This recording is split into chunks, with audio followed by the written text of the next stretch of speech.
from the Kiss 92.5 studios in Toronto. Ladies and gentlemen, This is Roz and Mocha. it's Roz and Mocha. What's going on? Hey guys, this is Bruno This Mars. is Selena Gomez. Chainsmokers. Lady Gaga. Calvin Harris. Celestia Cara. This is Ed Sheeran. You're listening to my boys Roz and Mocha. Roz and Mocha. My boys Roz and Mocha. The Roz and Mocha Show. Between Roz and Mocha, who is your favorite? Mocha. You guys are so funny, man. Congratulations, Lisa! Wow! You just won $1,000. That's amazing. Y'all just made my entire morning. Keep it up. You guys are awesome, man. This is the Roz and Mocha Show. Podcast. Maury's about to get smoked. Uh-oh. Yeah, so, Maury, who is Darcy Fierce? Darcy Fierce is my abs for days instructor at Barry's Boot Camp. First of all, stop calling it boot camp. Just call it the gym. Nobody's teaching you how to jump out of a helicopter. Okay?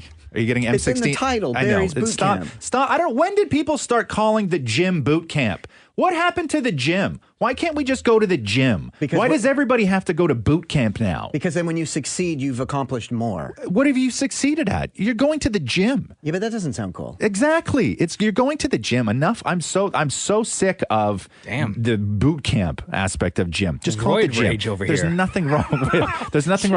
So anyway, so at I'm boot camp- I'm looking on Instagram and Maury with Darcy Fierce. Is that his real name? That's his real name. Okay, so Maury with Darcy Fierce Yeah. does a video where he arm wrestles him, right? Which is fine. And this guy who's in fantastic shape destroys Maury in an arm wrestle. Of course. But Maury wrote, since I've never lost to Roz Weston, I had to challenge Darcy Fierce. Trolling me, because we all know every time that I arm wrestle Maury. You're like 6-0. I'm like 6-0. Yeah. Right? Yeah. The three greatest things in the world for me are having my butt cheeks tickled before I fall asleep. Okay. Nothing But a Good Time by Poison. And beating Dammit Maury in an arm wrestle. Okay. Those are the three things that I look most forward to in life. Sure. Okay, whenever those three things happen. Fair. Trying not to comment on the first one. Right. Don't you worry about the first one, Maury. Okay, my love for having my butt cheeks tickled has nothing to do with you. But what does have everything to do with you is about to get smoked. Normally, it's not me instigating the arm wrestling. Normally, it's not me. No, It's I know. always Dammit Maury who comes in here and just throws his arm up on the table. Sure. But this one, he put it out on a public domain Thank you. for everybody to see. Yeah, full of lies. Yeah, full of lies. Yeah, Darcy Fierce, who runs a gym, by the way, not a boot camp. So, hold on, let me take my jacket off. Yeah, let me take Get my song queued up, Mocha. It's Okay. nothing But a Good Time by Poison. Done. Okay? It's one of the greatest hair metal songs of all time. take my glasses off. Oh, Maury's taking his glasses off. Hold on. Did you just roll up a short sleeve shirt? Roz was taking his jacket off. I felt I had to do something. Okay, whatever, dude. That may be one of the greatest things. Okay, so Maury, Okay, this is, I need to figure out what position to get in. the position to lose. So, your normal state. Oh, no. Okay, here we go. Are you ready, Maury? Born ready, yo. Okay.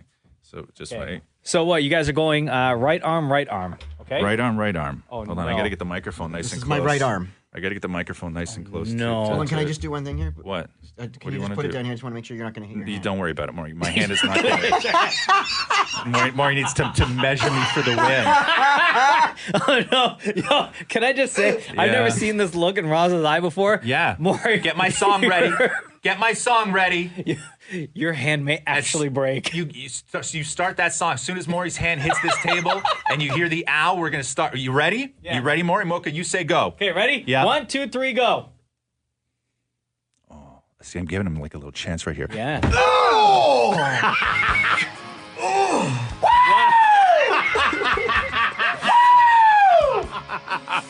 And still. Can I just say, too, when you let Maury try for a second, his arm was shaking like a leaf. Holy cow. You just been to Rozzy's boot camp. This is the Roz and Mocha Show. Podcast. Hey, let me ask you a question. And this goes back to the Mandela Effect. Okay.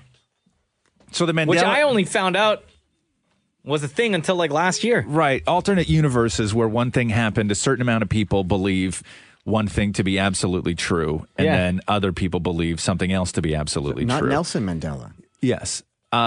So Bernstein Bears and Berenstein Bears is the big example. Some people will swear and die by the fact that growing up, their books were called the Berenstein Bears. I'm one of those people. And other people, and the reality is that it's Berenstain, right? No, it's Bernstein. Oh, Bernstein. Right. Oh. Okay. And Jeez. I will never believe that because to me, it's always the Berenstein But when Bears. you go to the bookstore, it's the other way. It's Bernstein. Yeah. Yeah. My which friend is Neil, weird. the way I found out about the Mandela Effect, Yeah. and like really started looking into it. Yeah. Because my friend Neil is very much into, Right. like, you know how there's like flat earthers out there? Yes. My buddy Neil is a Mandela Effector. Okay. So what is that? So I'll give you another example of the Mandela Effect. From that movie Field of Dreams. Yes. Right? The big quote in Field of Dreams. If you build it, they will come. But it's actually if you build it, he will come. In the No, it's movie. not. Yes, it is. Is it? Yes, it is. It's not if you build it, they will come? No, in the Are movie. you sure? Yeah, 100%. Because he was looking for one guy. So here, listen, I'll play it for you. Turn my computer up real quick. And you will clearly hear the voice say, if you build it, he will come. If you build it, he will come. Play it again? Okay. If I must. If you build it, he will come. Nice, Jose. No, he does not. So what I was getting at after all these fantastic examples is, so I'm on the couch last night and Roxy is eating Tic Tacs. Okay. And she pops one in her mouth and she goes, hey, do you want one? And I go, no, I'm not a real fan. She's like, no, these are great because they're orange. Orange Tic Tacs. We all remember orange Tic Tacs. Yeah. Oh, Tell yeah. me if I'm crazy. Okay. Were orange Tic Tacs not actually orange? Because now Yeah. orange Tic Tacs are white. Hold on, what? No, back in the day, they had orange Tic Tacs that looked like they were the color orange. No, see, but when they first came out, though, but they were white. The They just container is orange. yeah, but the Tic Tacs inside I were don't white, know. but tasted orange. So this is my question. But now you they've sure? colored them. Okay, no, they have not. They're white now. Oh, so the they've always been container white. is orange. The Tic Tac is white. But I, in my head, remember the container being clear and the Tic Tacs being orange. Samesies. Are you sure? Did you do any research? I did not. Man, let me look this up real quick. I thought I'd bring it to But the I've family seen, here. like multicolored Tic. Like I've seen. I'm telling you green right Tic Tacs. now. Right. I've seen blue. Okay, Tic I'm Tacs. telling you right now. Not Okay. not about those. Orange Look. Tic Tacs Look, are look. now Just white. Tell me those aren't orange. Every Yeah, single one of these okay. on this picture I'm showing But you. but see the orange container? This one? This one? This one. Yeah. So inside that orange container, those Tic Tacs are not orange. They're white. What a time I'm telling to be you, alive. orange Tic Tacs are white. They're not orange. But what about this pack right here? I don't know. Maybe it's old. Maybe they switched it. And why would you do such a thing? Yeah, if you're going to have an orange Tic Tac, make the friggin' Tic Tac orange. Make the Tic Tac orange. Stop messing with us. Yeah. So that's what they've done. So I thought I was in some weirdo thing. Why did your kid look at you like...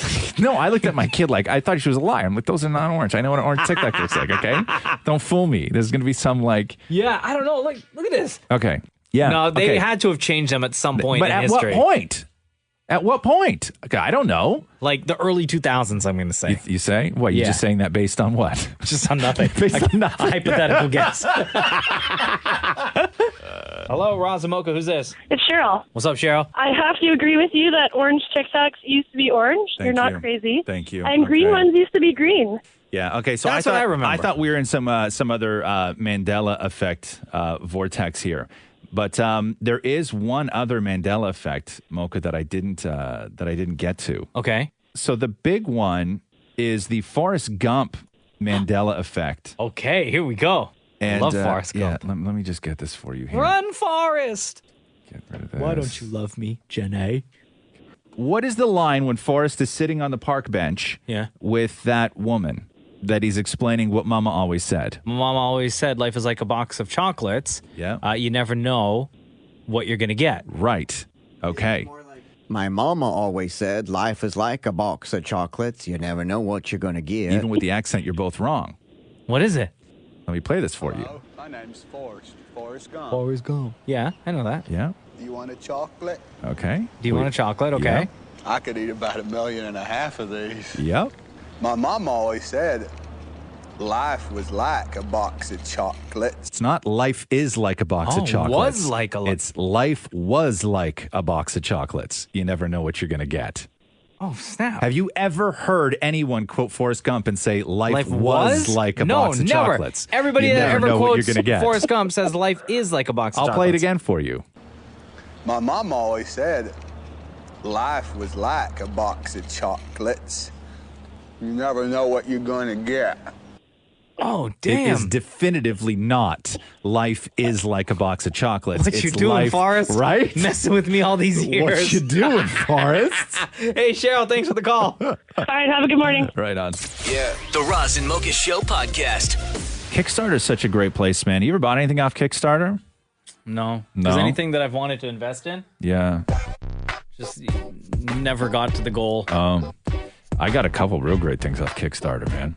Really great things off Kickstarter. I bought an Like the outdoor blender cooler? I bought an outdoor fire pit on Oh, yeah? Kickstarter. That's dope. Yeah, it's you- really you dope. still use it? Yeah, I Hasn't do. broke yet? No, it's amazing. Oh, wow. Okay. And so the big story over the weekend was ketchup slices. So there was a Kickstarter from a company in LA that is developing ketchup slices, and an 8-pack of ketchup slices is $10. And when we say ketchup slices, it's sort of like dehydrated ketchup, almost like a fruit roll-up that you would then individually place on whatever it is that you wanted to eat, and then maybe I don't know what happens. It's a ketchup slice. But when did we become too lazy to squirt? Yeah. Right? How convenient do we need ketchup to be? They already made that space-age bottle that you keep in the fridge upside down, and it's a perfect squirt every single time. Yeah. It's the perfect squirt every single time. When did we become too lazy to squirt? Why do we need a ketchup slice? I don't right? know. That's just ridiculous. It's when people, people are lazy, they man. are, but it's everything though. It's I'm all about, listen, man, find something in life that will make other people's lives easy and you will be a success, okay? But don't create a problem and then offer the solution. There was no problem with squirting. Right? Okay, nobody's annoyed Pause. by a precision squirt. Can you just use a different way of explaining this, please? I don't understand what you mean. Just Okay. sorry. Just Okay, continue. so I'll go back in the day when you had to grab it and pound the end, right, of the ketchup bottle, right? I understand the technology needed to change because Let me get on Twitter real quick. Okay. Just hashtag grab it. Okay, because when you had to hold it, Grab it and pound the end. Stop it. When you had to hold it and pound the end, okay, that wasn't the most convenient way of getting ketchup. And then they developed the new bottle, which is it has that cool little rubber gasket on it, and you'll keep it upside down, and it's the perfect squirt every single time, right? We're okay with ketchup. We don't need to develop something after that point. I agree. Take your intelligence and put it towards something else, right? Build a rocket. Build a rocket. Do something to make somebody's life easy. We don't need ketchup slices. Yeah. We don't need that. Use your knowledge and help develop a flying car. Yeah. It has nothing to do with the squirt. It has everything to do with the coverage, the spread. But why can't you just Because use... when you squirt, it comes out all clumpy and into one Clumpy? spot. What are you right? When you talking squirt, about? it comes out all clumpy. But if you're going to use the slice, it covers a wider No, variety. no. I You're don't using- think so, you're- man. no, no, You're no, using no. it wrong. You're- Laziness as it has to No, do no, with no. No, innovation. that means the original intent. Like you No. don't know how to use it. Then Yeah, no. And anyway, listen, stop being so lazy, okay? Squirting's fine. There's nothing wrong with it. The bottle's fine. Don't knock it till We you try we it. don't need anything else. I agree. Nothing. Okay. Pound the end. Stop what she it. said. Old school. That's me. Glass bottle. Yeah. The Roz and Mocha Show podcast. Air Transat's Kids Club. Yeah, this is huge. started to think that when I was a kid, we never went on vacations. And I always thought that it was because maybe we didn't have, the money or we couldn't get the holiday time. I realized it was because my dad didn't want to deal with the hassle because I would have been a nightmare. Because when I was a kid, there was no such thing as Kids Club, which is what Transat has. Very easy to sign up. It's available to all kids from 2 to 11. Also free to sign up. What it gives you, okay? This is why traveling with Kids Club on Air Transat is amazing. First of all, free seat selection, dedicated check-in counter for families, which means you're not standing in a giant line while a nightmare child like myself is freaking out, ruining what should be a great day going on vacation. Also, pre-boarding. How about that? Yeah. Pre-boarding for members and their families in economy class. Plus, the kids, they love surprises. You're going to get a whole bunch of them as soon as you get on that plane. And then when you land, it's priority baggage as well. So your bags come off first. So the kids, again, nightmare children like myself. Yeah. When I was a kid, I'm not standing around telling my dad how much he sucks and ruining vacation time. Oh, damn. Visit airtransat.com to learn more about their Kids Club. Okay. Let's take a phone call. Kiss 92.5. Hello, it's Roz Mocha. Good morning, Roz and Mocha. Hi, who's this? Jada. What is it? Jada. Oh, Jada. What's going on? Not much. I'm heading to a job interview. I was hoping you guys could wish me good luck. All right. Good luck. What is the what's the job you're applying for? Well, it's for internship for my third year of college. Oh, okay. It would be working with youth and taking them to destinations across North America or internationally if I get that part, which would be kind of cool. Oh. Kids sign up and then you take them on vacation? Educational vacations, yeah. Oh, to places like where? Anywhere in Canada, the States.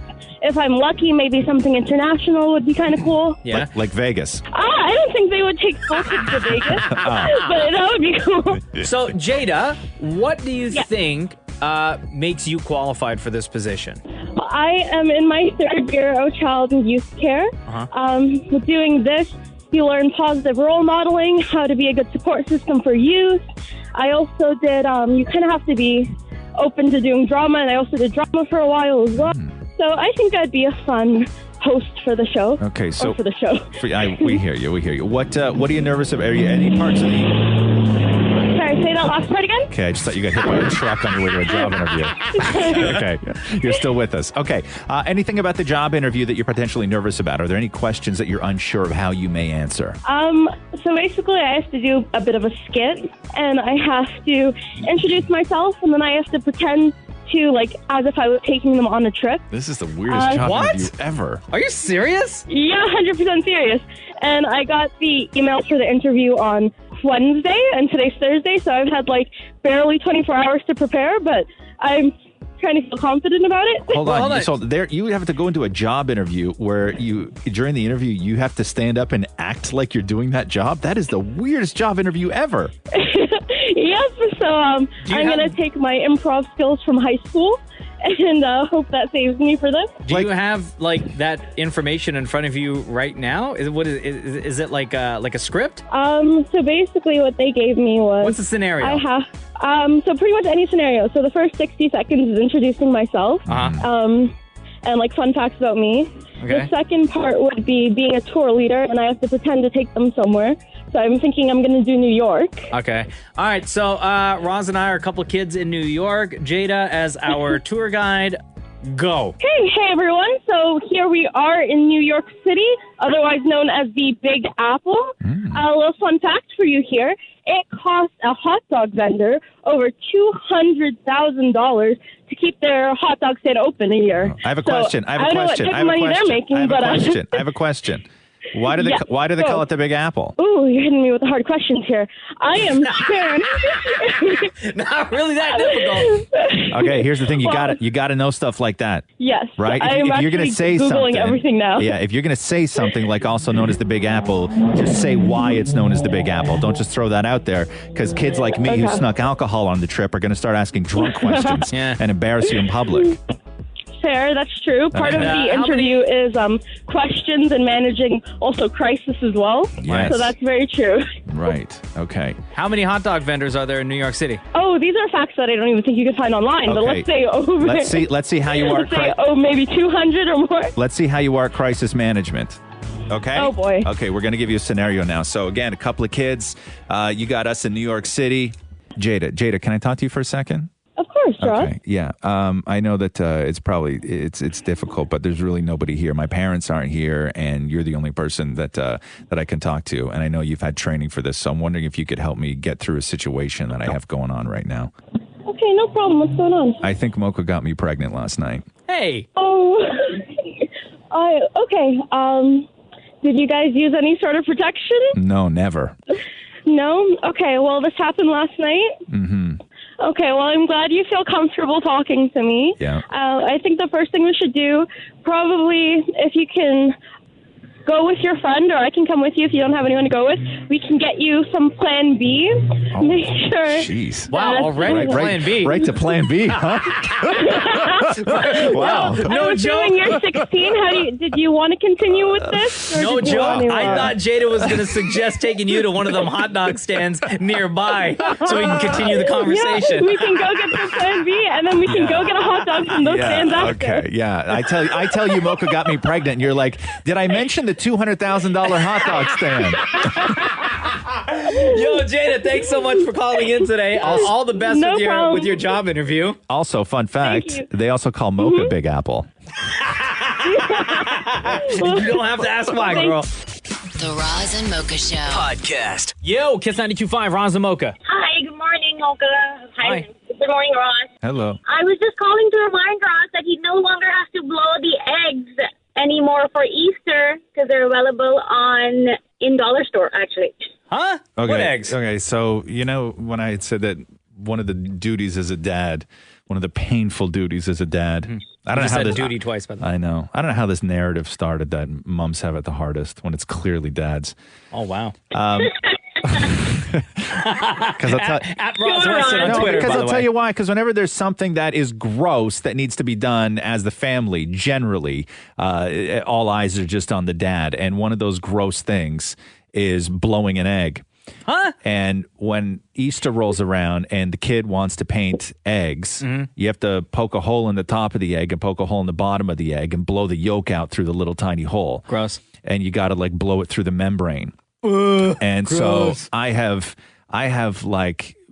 almost passed out year after year after year, standing over the kitchen sink, blowing eggs. Ew. Just one after another. And the girls just line them up too. They just one little hole, and then it gets passed to me, and I wrap my mouth around it, and I just blow. That's what she said. And stop it.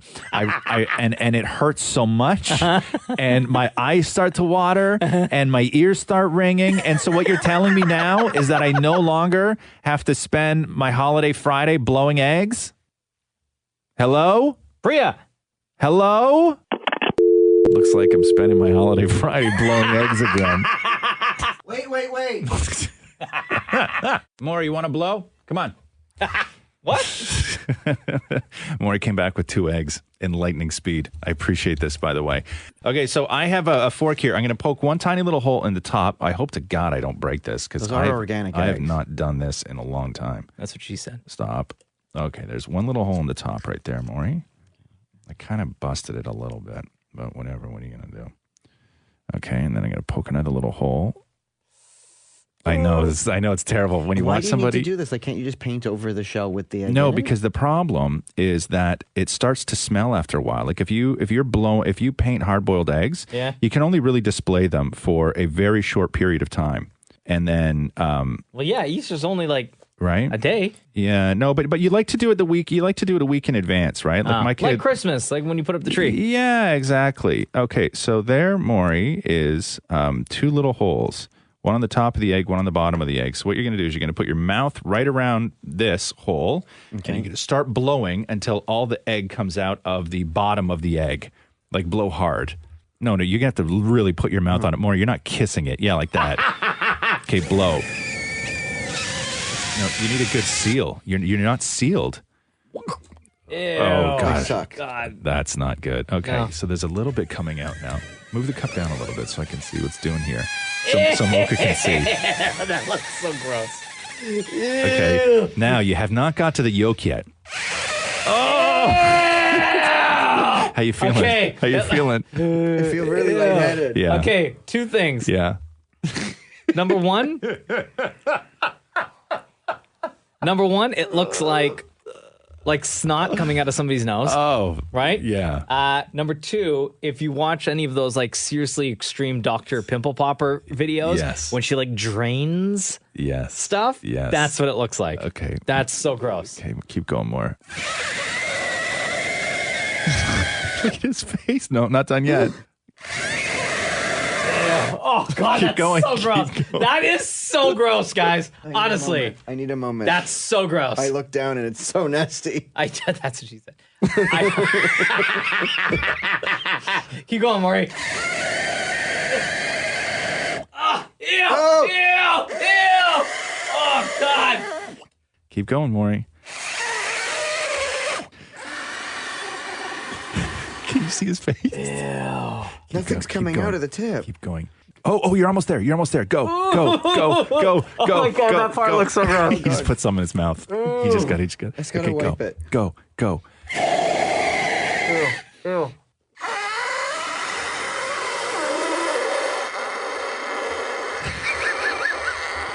Ew.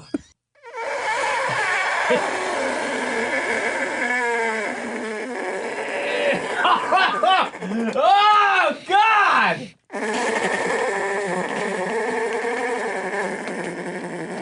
Sounds like a dying duck. Okay, keep going. Come on, Maury. You got this. One more. liquid One coming out more. of my I know. eye. One more big blow.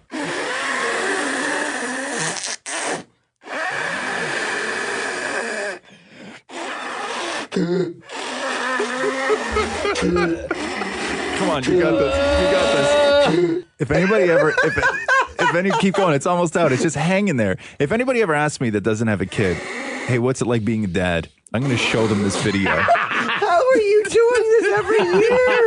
All right, hurry up. One more blow, Maury. One more blow. You got this. It's almost Easter.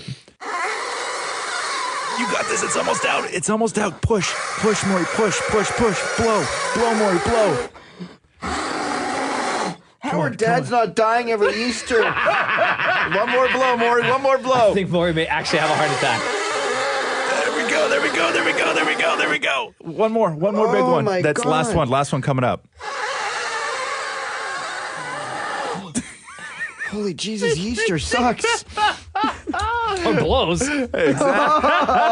Yeah. The Roz and Mocha Show podcast. Yeah.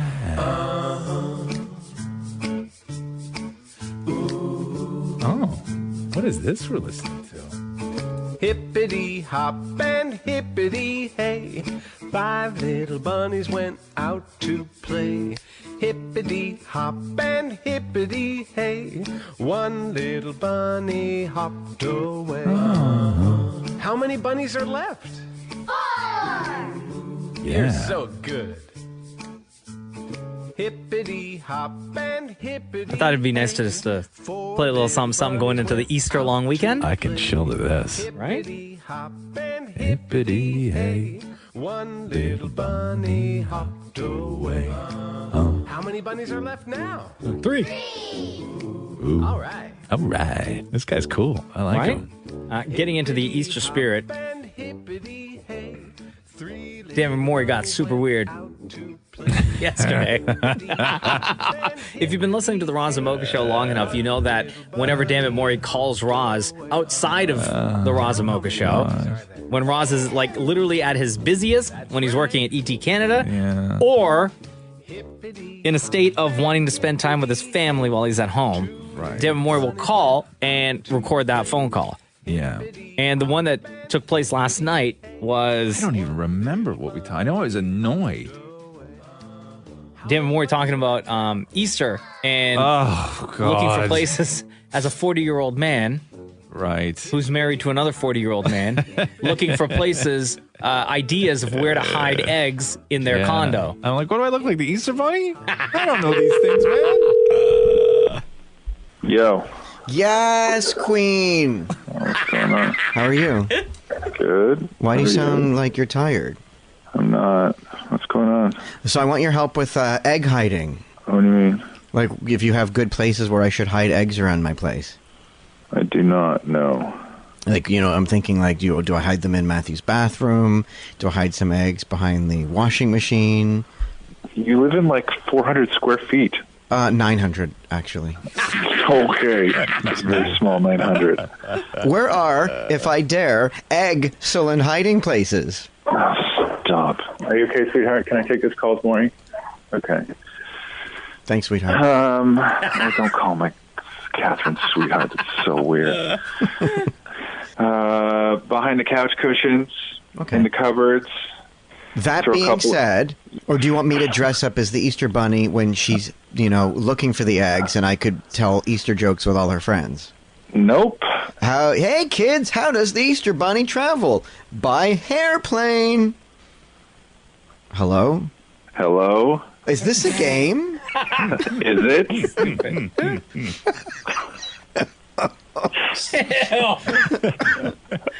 Are you wheezing on the phone? So weird. No. You would be the worst Easter Bunny ever.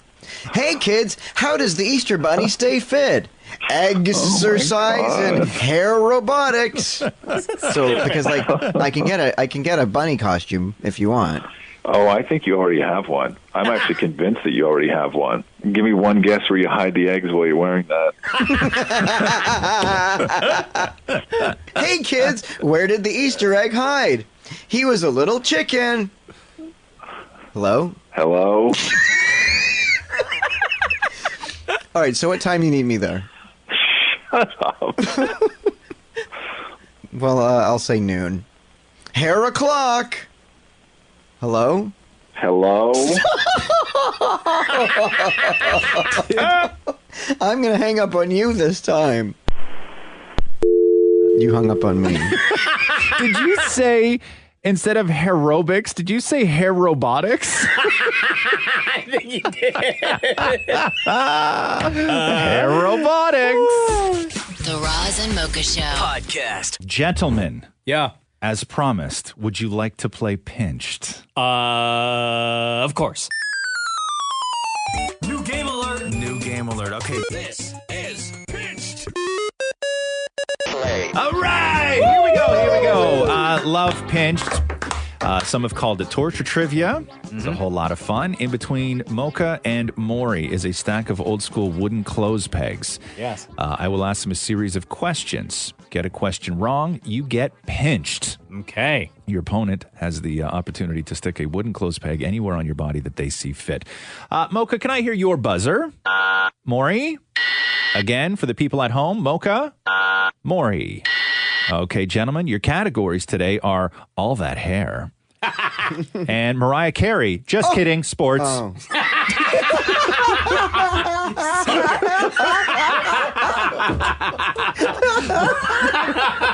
Yo, you should get a pinch just for that one. Okay. That's a good one. Maury, I will let you choose the category first this time. Hair. Hair. All that hair. Okay. All revolving around different hairstyles, by the way, gentlemen. Okay. This type of braid would go great with fries. Maury. Pony. Incorrect. Mocha. Pony? Wait, before I give my answer, can you please explain? It was the first braid that came to mind. Okay. And I assumed that, you could have fries on a pony. This type of braid would go great with fries. Mocha. This type of braid would go great with... Women are screaming at you both right now, you two idiots. Would go great with fries. You are going to get murdered so hard on social after this. There's no such thing as a burger braid. No, there's not. Onion? There's no such thing. There's no such thing An as onion braid. And also, why would onions don't go with fries? That's gross. And there's no such thing. You just got two answers wrong that weren't like. And there's no such thing as a ham braid. No, there's no such thing as a ham braid. Gentlemen, what we were looking for was French. A French braid would go great with French fries. Oh. You two dingbats. Moving on. Nobody has been pinched yet. One on the back is a ponytail. Two off the sides are named after this animal. Maury. Scott. Incorrect. What animal? Is Scott. No, one off the back is a ponytail. Two off the sides are named after this animal. Mocha. Pigtail. Pigtails for the steal. Okay. You get to pinch Maury with a clothes peg. Okay, let's go with your ear. Again, the category is all that hair. The middle of the ear, right there, right there. Oh, right. Cartilage. Yeah, right. And your ear's already red. right off the side of the ear like that. Looks like you got a little wing. Okay, gentlemen, I continue out the category of all that hair. 2 words. Bob Marley. Maury. Afro. Incorrect. What? Okay, Mocha for Dreadlocks. the steal. Dreadlocks. Yes. Come on, man. Afro. Okay. You know what? Also, you said 2 words. You know what? I'm going to stick with Dammit Maury's left ear. Yes. Simply because... Is that a pimple? Oh, get it on the pimple, please. Oh, no. Oh, my God. This is Wait, so gross, hold on. dude. Where's the pimple? Okay. Like, I'm not going to touch it, but... Am I anywhere near it? It's on the outer rim of the ear. Okay. It looks like the pimple's going to pop. Okay. It looks like the pimple's going to pop. Okay. Finally, achy breaky hockey hair. Mocha. Mullet. Yes. Oh, I thought I got that one. No, you did not. Mocha going back to the ear again with You know a clothes why? peg. Because it's like really, really red. Yeah. So I'm just going to attack this ear. Yeah, with clothes pegs. Oh, God damn it. My eyes. Maury's eye just started to My twitch. left eye's watering. Okay, moving on to the category of Mariah Carey. Just kidding, sports. Yeah. Decathlon has this many events. Duh. Mocha. 10. Yes. I don't get it. You don't get what? That's why you get a close peg on the ear. What were you going to say? You buzzed in, Maury. But 10. Okay. Okay, Mocha's going back to the ear with another clothes I'm peg. going to go right next to Right on the top. the pimple. Oh, God damn it.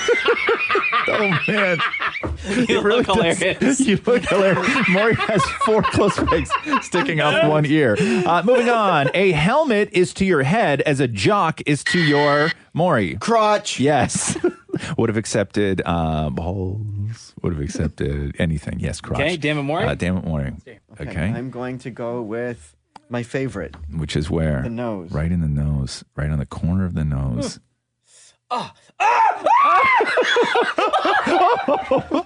Wow, that was one of the better screams that we've ever had playing Pinch. Oh, my God. That one really You can't hurt. take it off. No, it fell off. Mocha just hit the floor. Oh, my God. Why did you just buzz in, Maury? Oh, frig, man. That one really hurt. I didn't know what else to do. So I buzzed in. Okay, gentlemen, name the movie There's No Crying in Baseball. Maury. Oh, League of Their Own. Excuse me? League of Their Own. It A sounded League like of you Their said Own. leak of their own. No, A League of Their Own with Madonna. Yes. Okay, Maury. Like- Okay, Maury going back to But I want the. to go eyebrow. Okay, Maury going to the ow, eyebrow. Oh, just a little. Ah! Final question, gentlemen. Final question in Okay. the category of Mariah Carey. Just kidding, sports. A hat trick is what you get when one player scores this many goals in a single game. Maury. 3. Yes. Maury going back up for the other eyebrow. Ow! Oh, Jesus, man. Oh, frig. It's not All supposed you're to make doing that is noise. pinching my skin. That's the name of the game. It's I called know. Pinch. Okay.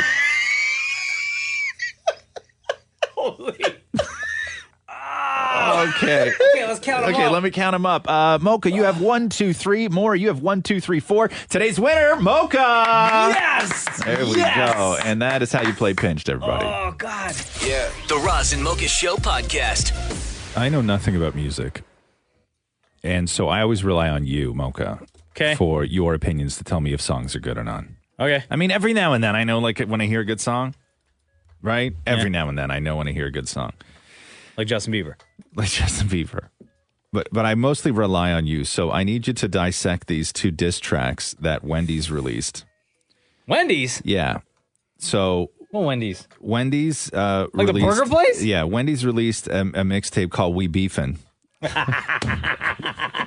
Always fresh, never frozen. Called We Beefin', dissing both McDonald's and Burger King. Oh, no. Why? Yeah, well, because that's the game now, man. Yes. You got to plant your flag. You got to come out swinging. No, but still. So, Clownin' is, I guess, directed at, obviously, McDonald's and Ronald McDonald. Oh, no. And then the other one is called Rest in Grease. So, Rest in Grease. and so, okay, you pick. You choose. Well, I want to hear Clownin'. I want to hear them go straight for the jugular Okay, against so- Mickey D's. Okay, go ahead. Be windy, I'ma say it yet again. Don't be silly, you can never mess with this. To beef with me, you don't wanna take that risk. And after this, bet you think about who you dissed. Now, let me go and set the record straight. Before you speak my name, you better think and hesitate. Got nothing to hide, we fresh on the side, but you hide from fun. That's probably why you gon' paint your face. My meals are great, people lining up like every day. Okay. So, I mean, I wouldn't bump this all the time. Okay.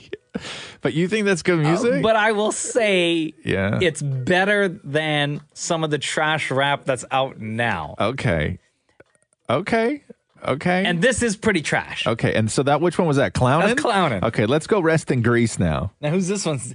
This one's dedicated to who? I think Like Burger King? either Burger King or McDonald's. I can't. I have a hard time telling. But we tried your food with a flavor at. You number one, that's A-Joe. Why your ice cream machine always broke? Why your drive-through always slow? Why your innovation just can't grow? It's Queen Winnie in the same mode. Nope, that Baconator go crazy. That spicy chicken go crazy. You can take a fry and dip it in a sauce and still be so tasty. Them little tweets don't face me. Nope. McDonald's be so lazy. Why? I know the reason you hate me cause I'm fast food's first lady. It's Queen Wendy up in this thing. Y'all can't be the serving things. I'm too chicken for this beef. Okay. I actually like that You one. like this one? Okay, hold on. Okay, let's Rest in Grease. Okay, I like that one. Let's roll it back one more time here so I can fully appreciate it. Because Okay. I didn't know if this was a good song yet, and then you Okay, just told me it was. So now I want to listen to it and For appreciate comedic it. purposes only. Okay, fair I like enough. this Whatever. song. Okay. Okay. Just right off the bat, they go in. And they hate with that, but we tried your food with a flavor at. You number one, that's A-Joe. Why your ice cream machine always broke? Why your drive-through always slow? Why your innovation just can't grow? It's Queen Winnie in the same mode. Nope, that Baconator go crazy. That spicy chicken go crazy. You can take a fry and dip it in a sauce and still be so tasty. Them little tweets don't face me. Nope. McDonald's be so lazy. Why? I know the reason you hate me cause I'm fast food's first lady. It's Queen Wendy up in this thing. Y'all can't be the serving of things. Y'all too chicken for this beef.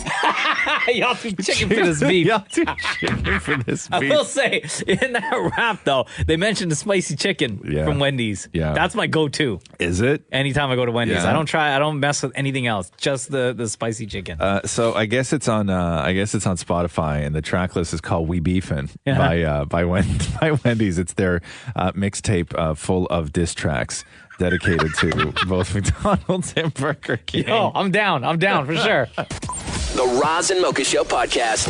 Craigslist is taking down its personal ads. Now, is this just in the States or is this everywhere? It's everywhere?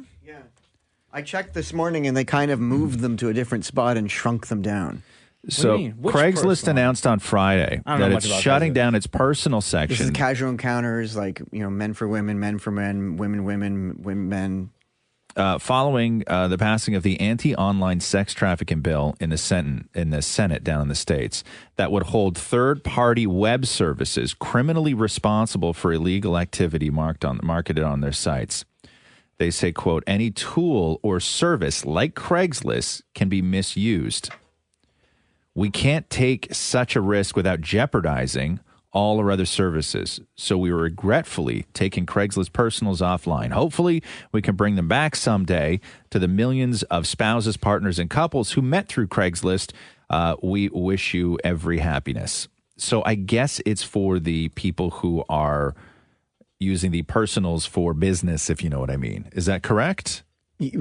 For meeting, yes, for meeting up for business. For business. Like Right. we saw, do I need to get into that? No, you don't. we I just understand. said for business. We don't Okay. need to dissect that. Business. For business. Yeah.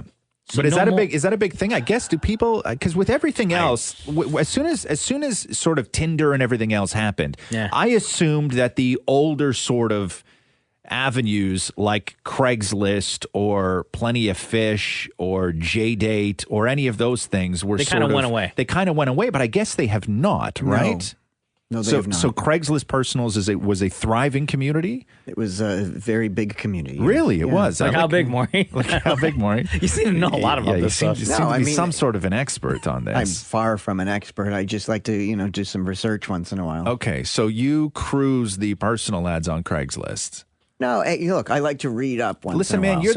you're the one that walked in here with all the knowledge. Yeah, you came Okay. in here with the It's part of stats. my Talking job about- to okay. be informed. Listen, man, I'm that way talking. when you read something, somebody on the show, we all have to have Okay. our inklings. FYI, I brought up people meeting their lifelong partner, love of their lives on Craigslist. You're the one that said massage. Okay. I didn't bring that up. You did. Yeah, totally. So when you're cruising these personal ads on Craigslist, I presume during the day while Matthew's working. Can we just use the words research? Okay, when you're doing this kind of research on Craigslist, like And it is during the day when Matthew's at work, your Correct, husband, right? right? Hey, it's like reading a novel. it's like reading a novel. Okay, sure. It's Sure. a The choose answer is yes. It's really a choose your own adventure. It is, yeah.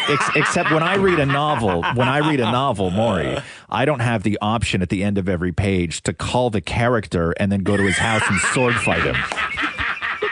Naked in his basement. Okay, I don't. For the record, not done that. I don't have that Yet. option when I'm reading the a record. novel, right? I can't call that character where you can.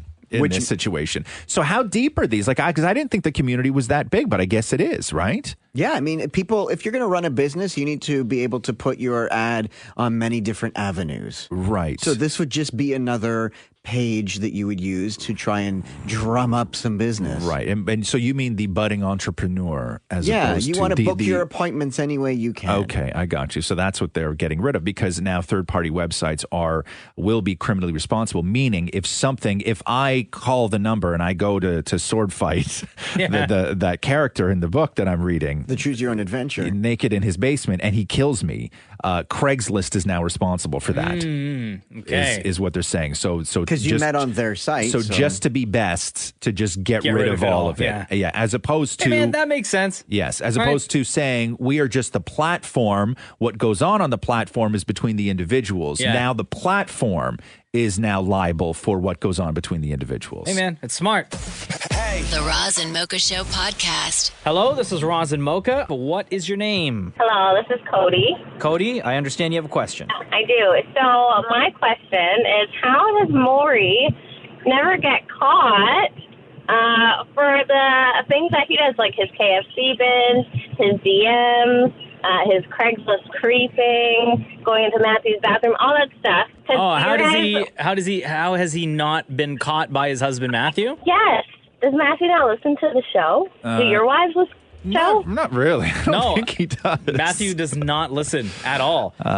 And I always wonder, do people that Matthew work with, do they not say anything to him?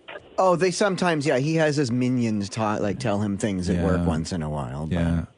Maury just showed me a DM on his phone just now. I wrote... Give me your phone for a second. Here, I'll open that one up for you. Don't delete anything. I'm just going to open it. Ah! Maury! Stop deleting. Why are you deleting DMs? Why are you deleting I'm DMs? not DMing. I was opening up the one you want. Which one is it? Darcy. Oh, Darcy Fierce. Oh, the guy at Maury's boot camp, at yeah, Maury's gym that he flirts with all the time. Yeah. How does the other guy at the other gym that you go to feel about you flirting with this guy when you also flirt with him? So they don't know I flirt with each other. Yeah. Oh, wow. So I guess this guy, where is he? Looks like he's in a tanning salon. Is that what he's doing right he now? went tanning. He went tanning. Still with the tanning, huh? Like the booth? When you look like that, you got a tan. No, you can do just a spray. Nobody goes to the booth So, anymore. So anyway, obviously Maury initiated the DM, right? So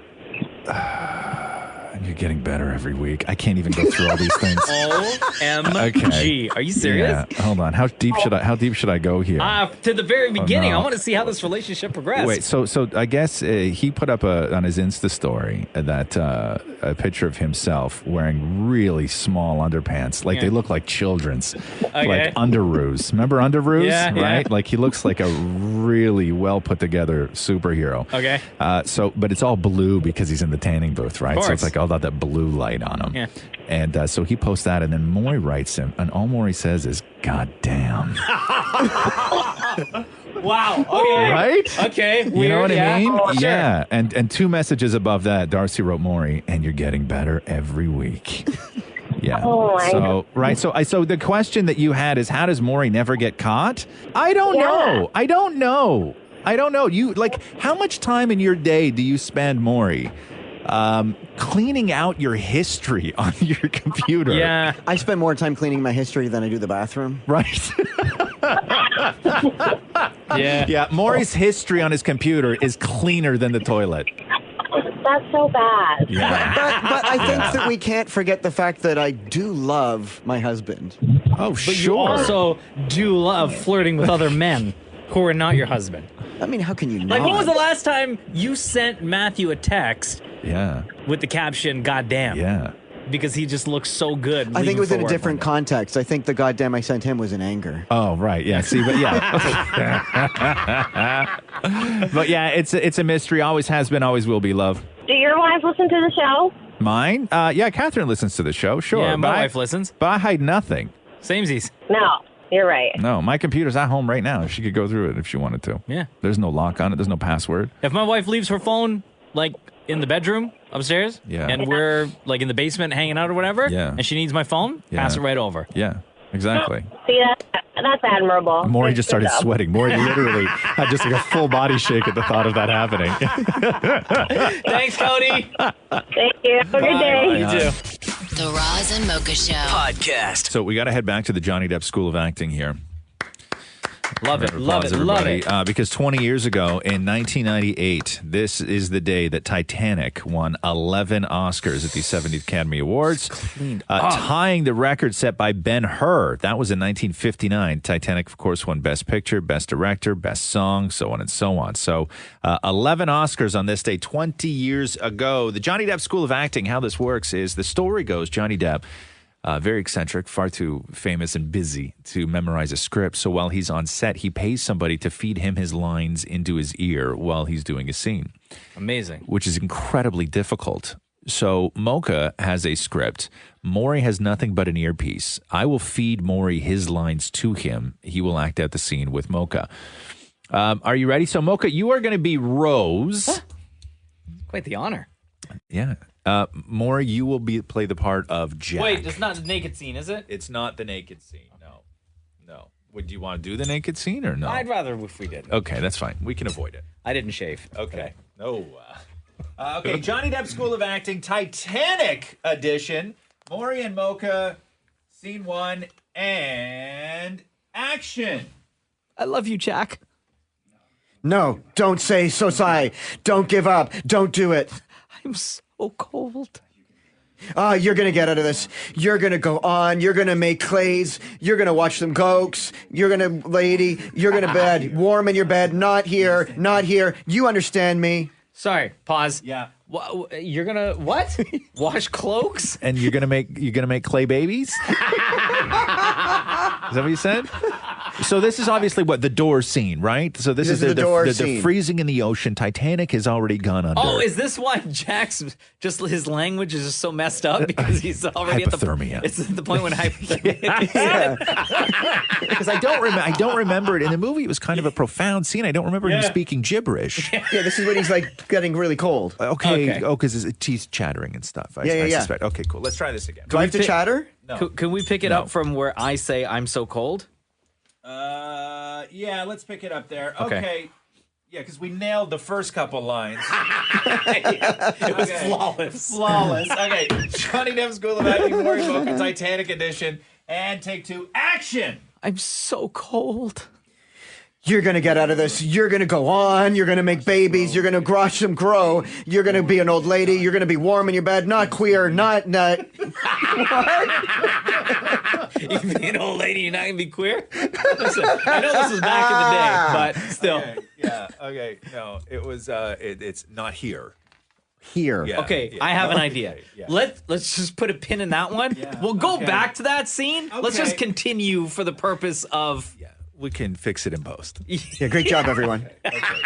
Moving along, guys, come on, we're in overtime here. Okay, Johnny Depp School of Acting, Maury Mocha, Titanic edition, take 3, and action! I can't feel my body. Rose, listen to me. You listen. We're going to go on a ticket. We're the best part of my life. I bought you dinner, and thankfully, Rose, I'm thankful. You must give me this honor. You will survive. You will never give up. Hopeless, and promise me now. Did you call that girl a hoe? Come on. I don't remember. I don't remember, even in a state of delirium, I don't remember Jack calling Rose a hoe. That wasn't even in the deleted scenes part of the DVD. Wow, that hypothermia, huh? Wow, that messes you up. Let's just do the very last line. Okay, the very last one. Okay. Ready? Yeah. Okay, and action. I promise. Never let go. No, I said never let go. Never let go. Thank you. And scene. The Roz and Mocha Show podcast. Catherine waxed my back last week, and it's all growing in now, and it's all bumpy. No. Yeah. Like your whole back? Well, no, because every now and then, right, like when you're a dad, you have to sort of let your kid torture you every now and then, because kids love torturing you. Yeah. They just do. Kids love torturing. Because it's funny to their fathers. them. It's funny to them. Watching you get hurt and squirm around is funny to them. Slap you in the face, they laugh, you scream. Yeah, so I brought home a bunch of wax strips, and I was like, hey, girls, guess what time it is? And Roxy was like, dad waxing time. And I'm like, yeah, which is the greatest time. But now they waxed, and Catherine went right in between the cheeks, too. Oh, right? no, she did not. Yeah, because that's even funnier. I couldn't let my wife do that. Because it's even funnier, right? No, it's funnier for them. not. Yeah, it's funny. I wouldn't be able to. Not the bottom part of the cheek, just the top part of the cheek. You know what I mean? But like in the crease? Well, yeah, but like, okay, if just I'm like entering, not the full crease? Yeah, like if I'm in the liquor store and I got to get some bottom shelf beer and I bend down, what you can see at that point. That's still a lot. Sticking up from the top, still a lot. That's you're still right. a lot. Yeah, oh, yeah, no. I know. I wouldn't. There's you couldn't no do way. that, huh? Nope, absolutely No? not. Really? Never. Really? Never. Why is that? Why is that? Never. That's just like, listen, there's boundaries. Yeah? You know? I just think that there are. That's a boundary for you? You know why? Yeah. Because I still want my wife to find me sexy. Oh, I'm beyond that. I realized years ago there's nothing I could do that would make Catherine not find me sexy. Like, just for me, though. You know, I would be like, even if she said. I test that theory. Even if she said, no, I still find you sexy. Yeah. In my mind, I'd be like, is she lying? Because I let her wax my butt? Oh, no, it doesn't bother me. Crack? No, that's a privilege for her. Okay. Yeah, because I let Catherine wax the small of my back, she's getting nothing for Mother's Day. Like that was when Mother's Day rolls around. I'm gonna do that move where I'm like, remember when we did that thing? Yeah, that remember was back the in gift. March? Listen, that was your gift. Appreciate, don't hate. Right? Like that was. I think you're missing the story. This was something I gifted to them. Here's my question to you though: is that now that it's growing back and it's itchy, do you feel like the tendency to scratch your butt all the time? No. Well, I mean, I have a tendency to scratch my butt all the time anyway. Oh, right, because you don't bathe every day. Because I'm at the age where I just don't care. I used to, if I ever got a wedgie and I was in public, man, I used to go and put my butt in a corner and just pretend that I was doing something. Yeah. Drop something on the ground and pick my wedgie out on the way up.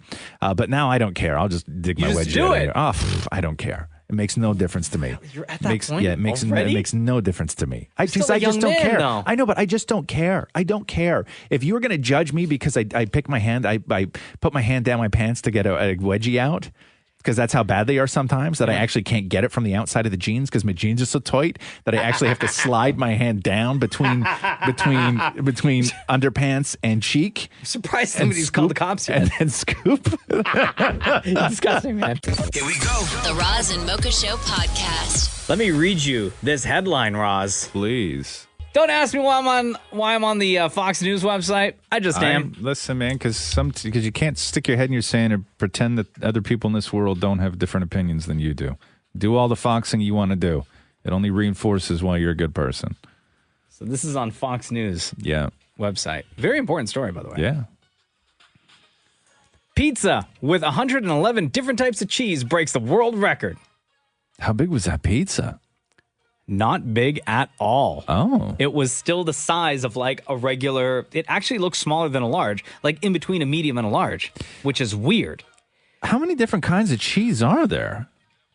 Apparently for this pizza, 111. But like, okay, so when we start talking different kinds of cheese, is goat cheese one cheese and then goat cheese with herbs and other cheese? No, or is I think that they still have goat to be. cheese? I think that's still goat cheese. I think whatever your base is, that is the cheese. Okay. You can't have different variations. Have like a jalapeno cheddar next to a cheddar. That's still cheddar. It's still cheddar. Okay, I understand now. So I'd God, have that's a lot of to get cheese. from Guinness all 111 types of cheese, but your standards are in there. Mozzarella, and then they have a bunch written here that I don't even know how to pronounce. Raclette de Chèvre. What's that cheese that I always have a hard time pronouncing and I'm always embarrassed to ask for, but it just Cheddar. it melts so delicious. Shut up. American. No, it's called, is it Carlsberg. Gruyere? Gruyere? Yeah, that's You right. ever buy Brie. that? No, not Brie. Gruyere. Gruyere. Yeah, you ever buy that? If you're doing any sort of melty dish, if you're doing a homemade mac and cheese, Gruyere is a must. It melts beautifully. Do you want me to tell you my recipe for mac and cheese or no? Another day. No, I would love to. Okay. Yeah. Okay. I just was fascinated that this pizza chef in Berlin, Germany, just broke the world record or set a world record for the amount of cheese. Yeah, and the fascinating thing that you said is that, like, so how big is the pizza? It's not big. Like no, it's like the size. Here, look at this. It looks like the size of like a medium pizza. Oh my God, that's like a 12-inch. Right. So he put 100 and what? 111 types of cheese. On and a the way 12-inch he pie. measured it out is he took exactly 2.6 grams of each cheese and spread it out along that and pizza. the color's beautiful And on it. All those yeah, cheeses look at all this. melted together Look at like this. that. And they all shared the pizza after. Oh, man. One of the chefs, one That's of the people incredible. who ate the pizza said it was like every time you took a bite, it was like you're biting into a new slice because you're just getting all different types of flavors. And I imagine that there. was not a cheap endeavor because cheese is very expensive. Oh, my God, of In course. order to get 2 grams of Gruyere, you got to buy a brick of Gruyere, which is very expensive. Yeah, you're not going to go to a cheese spot and be like, give me 2.6 grams of this. No, like there's no sort of bulk barn equivalent where you can just sort of go in with tweezers and get all the cheeses you need. Before you tell me your mac and cheese recipe, Yes, sir. I will say this in this article. That last month, Guinness World Record breaker for the world's largest pizza. Yeah. 6 foot by 6 foot square pie weighed 100 pounds in meat, cheese, and sauce. Oh my God. 100 pounds meat, cheese, and sauce. That's a lot. That was the world's largest That's delivery me pizza. and a pizza. That's like Maury as a pizza. Oh no! Could you imagine? I guess people just do this because. Yes, they Because do, of what? Maury. Because, Mocha. Oh, so what's your recipe for mac and cheese? Okay, very yeah. I got to sit back because I camembert it. Okay. Huh? Okay.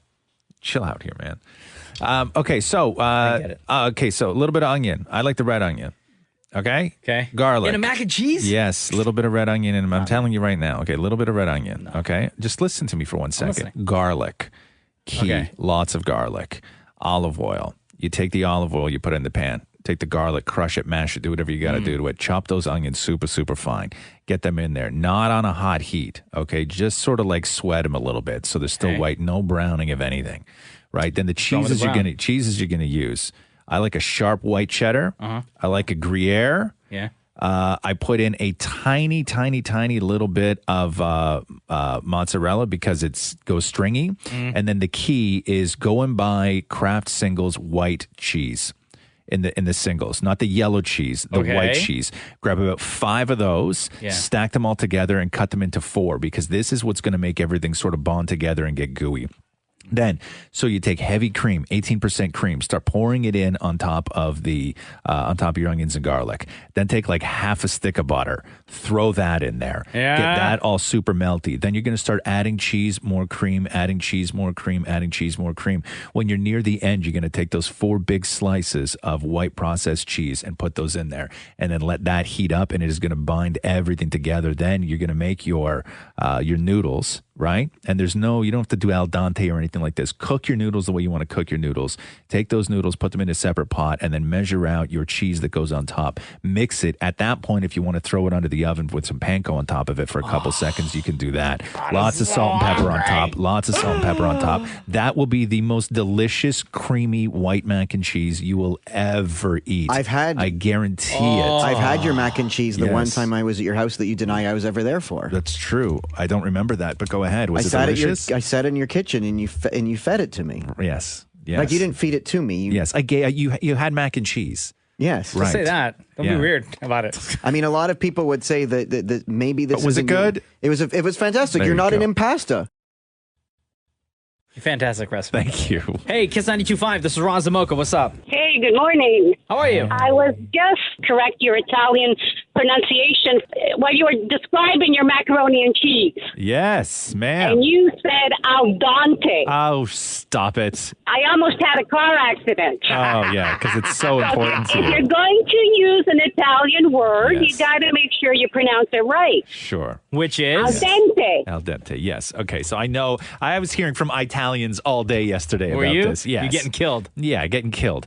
And how do you pronounce that little bread with the little tomatoes on it when you order it in a restaurant? Oh, I know this one because I live in Woodbridge, and they all say it this way. Yeah.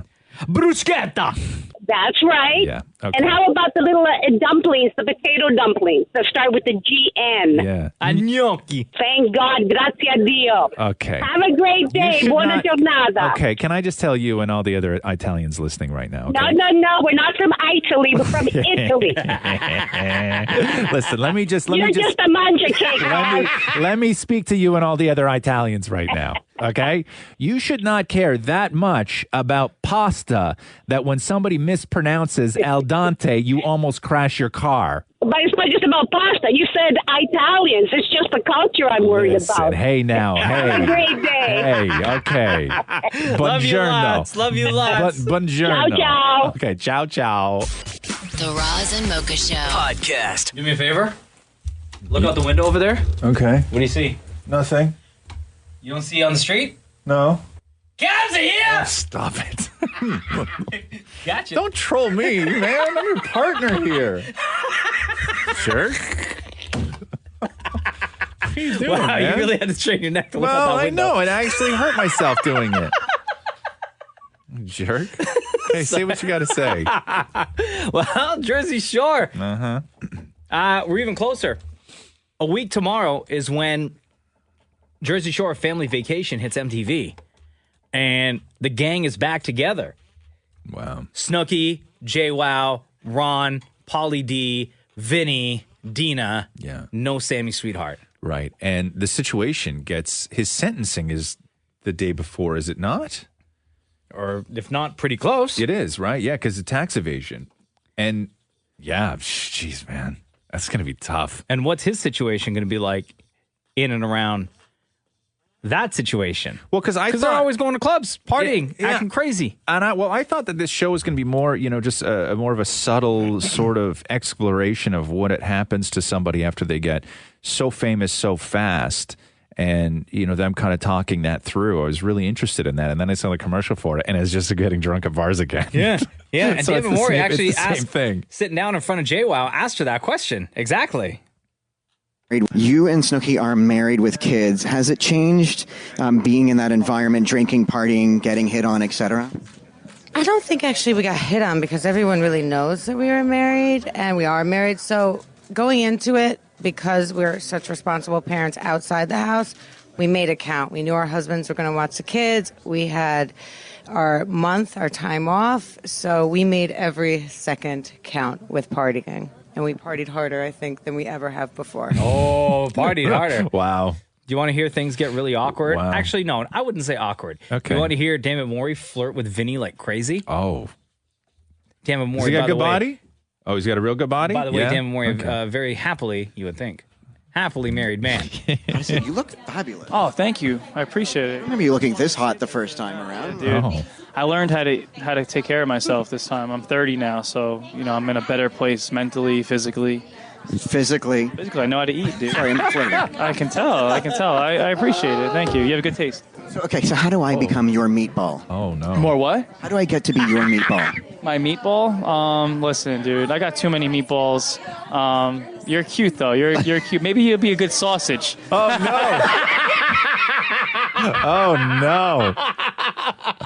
Oh, no.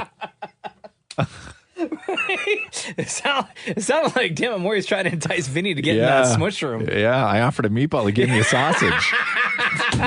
That should be the tagline for the first episode. But again, going back to Mike the Situation, right? What's his situation in that situation? So Mike the Situation is now sober. How was it for him being in that environment, drinking, clubbing, and not being the way we remember him? I call Mike the inspiration, but at the same time, he's still weird. He's still Mike. I love him, but yeah, we realize that even though he doesn't drink or party anymore, he's still got his little quirkiness to him. Yeah. But you love him at the same time, so yeah. Wow. So we're getting closer to Jersey, the official Jersey, which is April 5th. Jersey Shore Family Vacation on MTV, baby. Roz, look out the window again. Why? No, stop it. Kev's here! This is the Roz and Mocha Show Podcast. 7 days away, Roz! From Jersey Shore Family Vacation. So that's next week, huh? Oh, don't act like you don't know. No, I don't. And I saw the clips. Man, those guys, they look the same, but not. Does that make sense?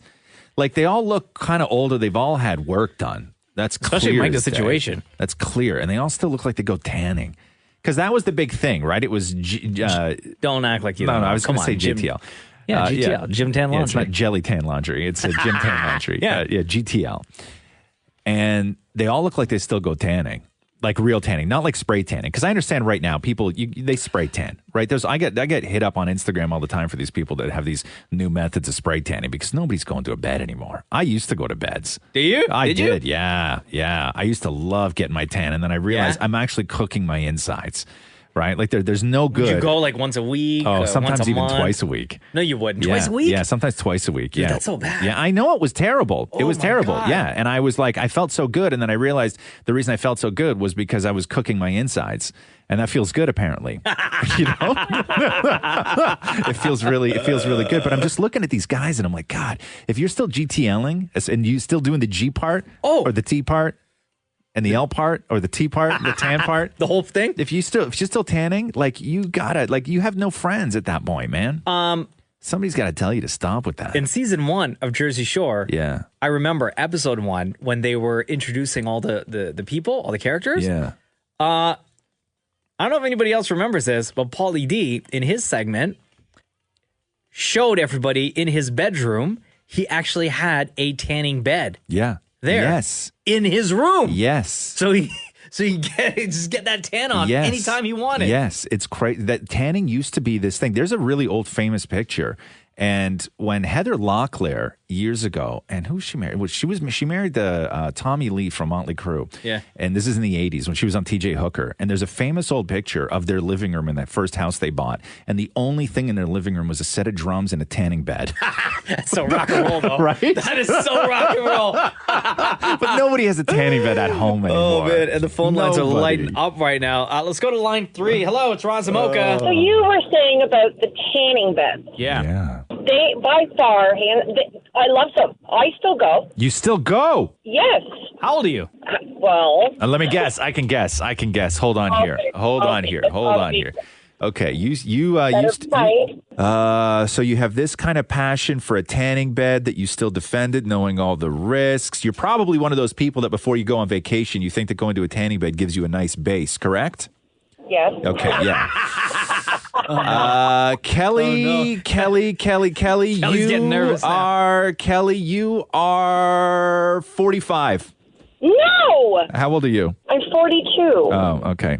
Same diff. You know that. It's not the same diff. You know what, though? With all that tanning, how... You're a good arm's length away. No offense, but you probably look about 48 with all that tanning. No, I do not. Thank you very much. Okay, why do you love tanning so much? I actually thoroughly enjoy it. It's my go-to to get like 15 minutes away from hearing Mom, Mom, Mom, or Kelly, Kelly, Kelly. I love the heat on my back. Yeah. Because I have back problems. I was in a car accident. Yeah. So I love the heat on my back. It helps actually relax it. Right. Okay. But no doctor is going to recommend a tanning bed to help back problems. No, I know that. Okay. Yeah, just get a heating pad. Yeah, get a heating pad. Yeah, but they're not the same. Okay. You know how terrible tanning beds are for you, though, right? Yeah, but so is everything nowadays. Nah. Like what? Well, they say certain foods. You shouldn't eat certain foods Like because what? Like what? well, all this gluten crap. But you eat gluten? I do. Yeah. I'm not one of these ones that are all paranoid and that everything's got to be gluten free or okay. They go on about the MSGs and. Yeah, you and I. Look at it. You've only got one life. You got to live it to the fullest. Whatever. I know. I understand. I understand. You only have one life, but part of one life is maybe trying to stretch it out for as long as you can, and not deliberately giving yourself skin cancer. You don't have to go into a tanning bed to get skin cancer. Yeah. So when you go out of the house, Kelly's got all the answers, huh? So you don't wear sunscreen, do you, Kelly? Nope. No, that's what sucks. Who cares? Kelly, you're not alone. There's a lot of people. You're like old school. You're like a cowboy. You know what I mean? It's go outside, no sunscreen, spoonful I live on the edge. You live on the edge. Spoonful of MSG in the morning. Life, Sure. I understand this. Life is ugly, so why not look beautiful in it, right? Exactly. Exactly. Yeah. Mom. What? I love listening to you guys in the morning. You guys actually make me smile some days. Thank you so much, Kelly. That you do. But, right. I don't know. You could walk out of your house and be struck by a car. Yeah, but I know, but right? So why be paranoid over everything? I know, but the difference is you could walk out of your house and be struck by a car, but you can't compare that to going to a tanning booth unless you're willing to say, I walk out of the house blindfolded and cross the street every day. You're upping the risk. You're upping the risk. Yes. I'll give you that. Of course you will, because I'm right. Hey, Kelly, we got to go. Thanks for the call. All right. Have a great day. All right, Later, girl. Yeah. The Roz and Mocha Show podcast. So down in America. USA! Thank you. Pumps me up all the time when you say it like that, Mocha. The Library of Congress, I guess what they do is they induct albums into the official National Registry Archives. Oh, okay. Like sort of historic albums. And I don't know what the sort of time frame is and how long something has to have been in the public domain or whatever it is, how long it had to have been released. But the inductees this time around are real great. Like real great. This is a fantastic collection. Oh, okay. So I have a couple here that you can play. So the first one, remember this Gloria Estefan, Rhythm is Gonna Get You? Oh my God. Remember this? Rhythm is gonna get you. Rhythm is gonna get you. Rhythm is gonna get you. Rhythm is gonna get you. Yeah. Okay. Classic. There is not. Go back to that part again. And I challenge you. Because there is not one person who heard that part where it does the dum dum dum that did not shake their hips back and forth. Gonna get you. Right here. Right? You can't help it. You can't help it. Yes. You can. The song It's almost is, mandatory. It's demonic. Like that part of the song possesses you. Yeah, totally. And Kenny Loggins' Footloose, that whole album is. Oh, yeah? Yeah, it's gonna. I'll hit the ceiling, or else I'll tear up this town. Tonight I gotta cut loose, foot loose. Ah, yeah, baby. It's not bad. And finally, Kenny Rogers, the Gambler. You got to know when to hold 'em. Know when to fold 'em.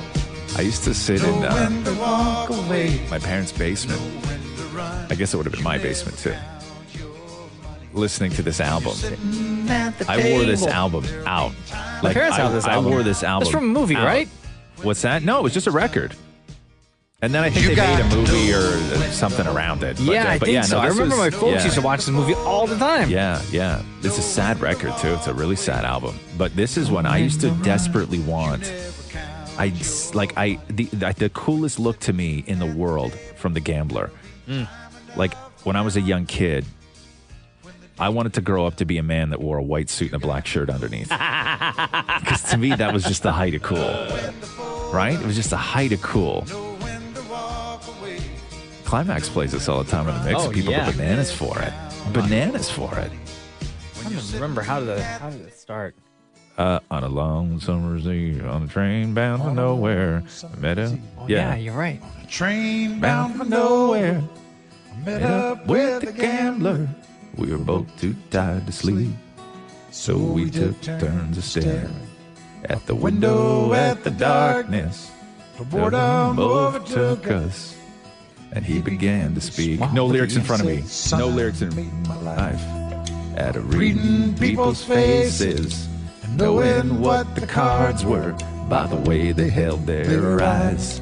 And if you don't mind me saying, I can see you're out of aces. Sad song too. Oh, this is not even the saddest song on the record. I'll give you some advice. As I handed him my bottle. Ready for this? He drank down my last swallow. Oh, wow. Drank down my last swallow. You're getting mad props from me right now. And I gave him a light. Holy. And the night got deathly quiet. And his face lost all expression. Said if you're gonna play the game, boy, you gotta learn to play it right. And then here comes the chorus.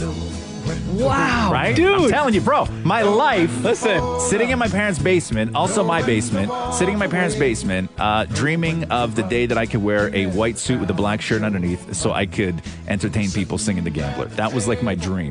There was nothing cooler to me at a point in my life. Dude, there was nothing cooler. Like mad props. Honestly, right? I'm not trolling. Props. For real. You get mad props, bro. The Roz and Mocha Show podcast. Ninja. Yeah. Tyler Blevins, a.k.a. Ninja. I never even heard of this guy. I never really heard of Fortnite, which is the new game that everyone's playing. Freaking out over it, yeah. He and Drake decided to jump on Twitch one night, which is the platform where everybody watches you play video games. And like hundreds of thousands of people just stayed up all night for hours and hours and hours on end just watching them play Fortnite. Yeah. And then he shows up on CNBC, Ninja does, doing an interview where they start talking about how he makes $500,000 a month just playing video games. Not against other people, but having just people watch him play video games. Yo, Ninja, it's Roz and Mocha. What up? Yo, what's going on, guys? What's going on? You are so fascinating, man. I was just going through some of the stuff when you did your interview with CNBC and all these other magazines talking about how much you make a month just playing Fortnite. Before we get to the money, can you explain the fascination with Fortnite? Dude, I mean, this game's been out for, I think, like 6 months now, maybe more. And the game has just taken off and blown up, really just because of a number of things. You know, I've said this a couple times. But you know, the fact that it's free to play, the fact that it's on, you know, it just came out on mobile, right, for the iOS, the iPhone, and it's on, you know, Xbox, PlayStation 4, PC, it's all over the place, man. It runs very well for a game. You know, it doesn't require too much of a crazy setup, like a PC or anything to run well. And, you know, it's just super attractive, man. You know, if I'd like refer to it as another game, or compare it to something, I'd be like the Minecraft of like shooters. Oh, okay. There we go. There we go. Now I understand. Forbes says that you're making $560,000 per month playing Fortnite. Is that true? I mean, I don't want to get specifically into the numbers, but like, are they way off, or are they a little off? I'd say they're like way off. Oh, okay. Oh, cool. wow. Okay. Like way off low or way off high? Like low. Low. Way off low. Wow. Okay. Wow. All right. Bravo, Ninja. Bravo, Ninja. Hey, so with all this talk, your name associated with Fortnite, right? Is that the only game that you are playing right now? Is there like an exclusivity? You can only play Fortnite for, you know, let's say the next 30 days before you can start talking about or advertising or promoting other games? So no, man. Twitch is a fantastic beast, man. I mean, you can literally do whatever you want. And as far as I know, there aren't any deals that are ever done. Like you get paid to play a game, but you have to advertise it, right? Gotcha. Like everyone has to know. I think it started with the Kardashians when they were like tweeting or Instagramming like stuff that they were being paid to, but no one knew about it. So you have to have like hashtag ad or hashtag sponsor or something like that. And I think that when people start hearing somebody like yourself who can make an extreme amount of money playing video games, these aren't the sort of video game tournaments that we see where it's actual prize money. You make the majority of your money playing a video game, but you make your money off just having people watch you play the video game. Yeah, man, it's pretty incredible. Yeah, I guess.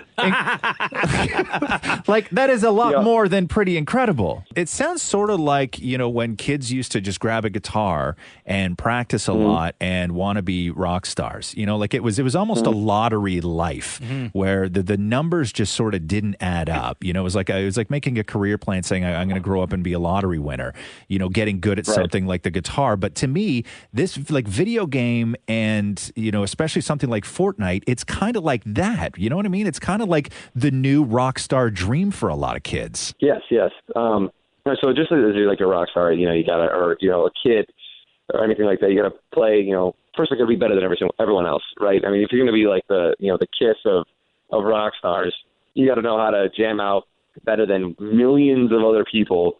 And it's something that really is difficult to reach. It's not easy. You're gonna have to put in a heck of a lot of hours. It's very difficult to convince your parents that, oh yeah, I'm going to play a guitar for a living and make millions of dollars. It's kind of an insane concept. Did you have to convince your parents that you wanted to play video games for a living? Like, how young were you when you decided that this was going to be your thing? Yeah, so I was like 17, I think, or maybe 16 when I started to hear about like tournaments and Halo. It was definitely difficult. I mean, the most important thing was that I continued every other aspect of my life. I, introduced the idea to them, while I was still, playing soccer and going to school and doing well, not horrible. It was one of those things where it's just like, as long as you aren't, sucking at life, yeah, sure, Pretty basic. Hey, Ninja, before we let you go, here's what I want to know. In the world of video games and your status, your celebrity status right now, who in that world that you're in would you consider is your arch nemesis? Do you have an enemy in that world? Oh, dude, an enemy, man. No, actually, I don't think I do, man. I don't hate anybody. It's my brother is a youth minister, man, and he's always saying, love your enemies, all that stuff.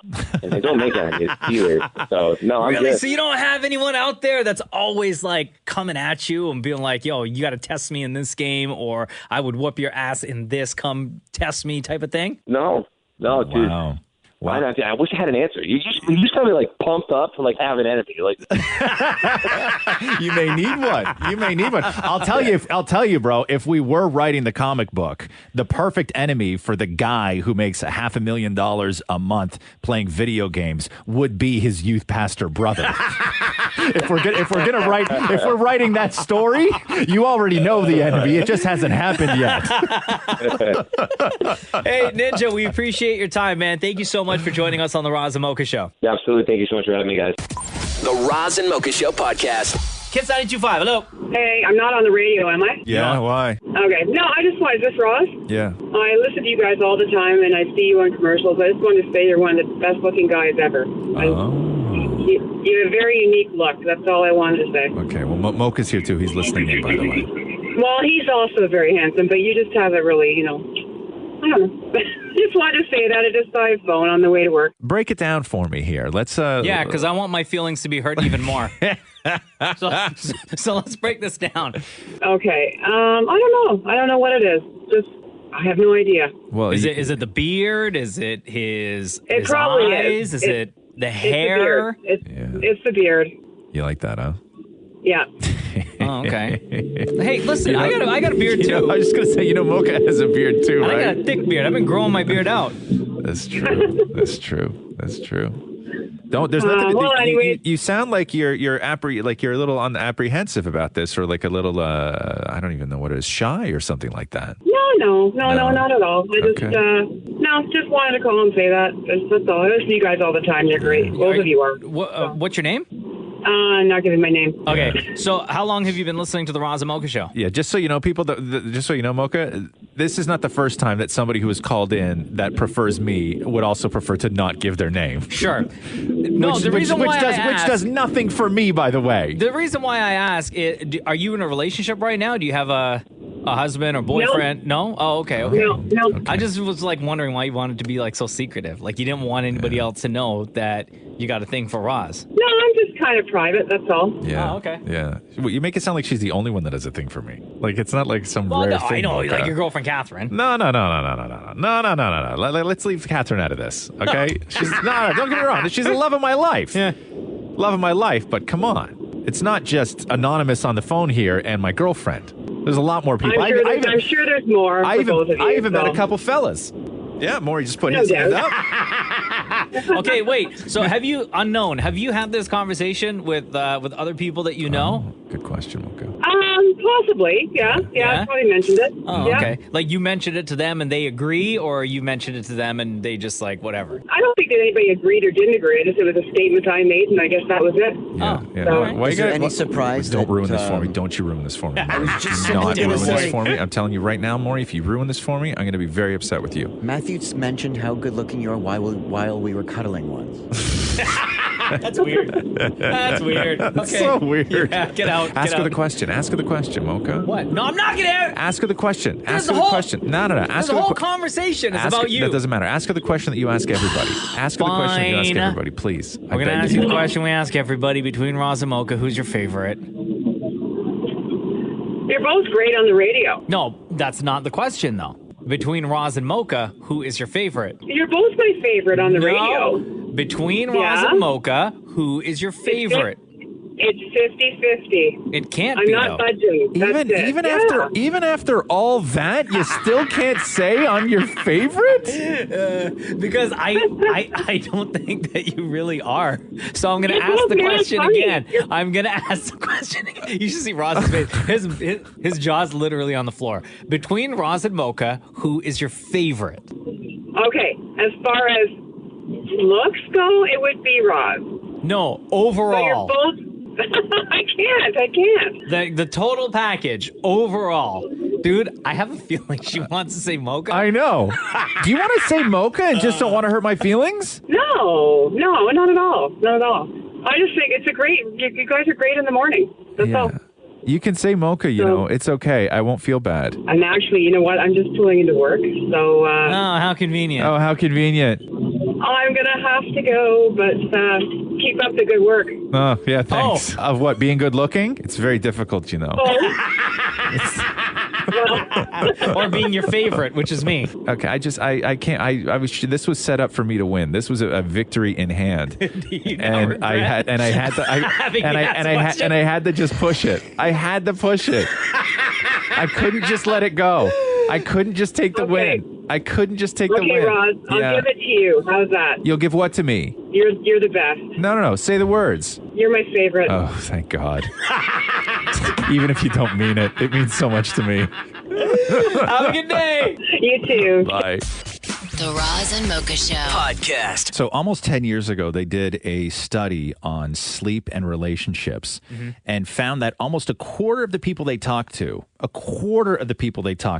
of married couples had filed for what they described as a sleep divorce, meaning a quarter of the people they talked to are now sleeping in separate beds. What? Because sleep is so important to people. And sometimes you live with a snore. Sometimes you live with a kicker. Sometimes you live with all this stuff. So they redid this. So this was 10 years ago. They just redid a new study. Yeah.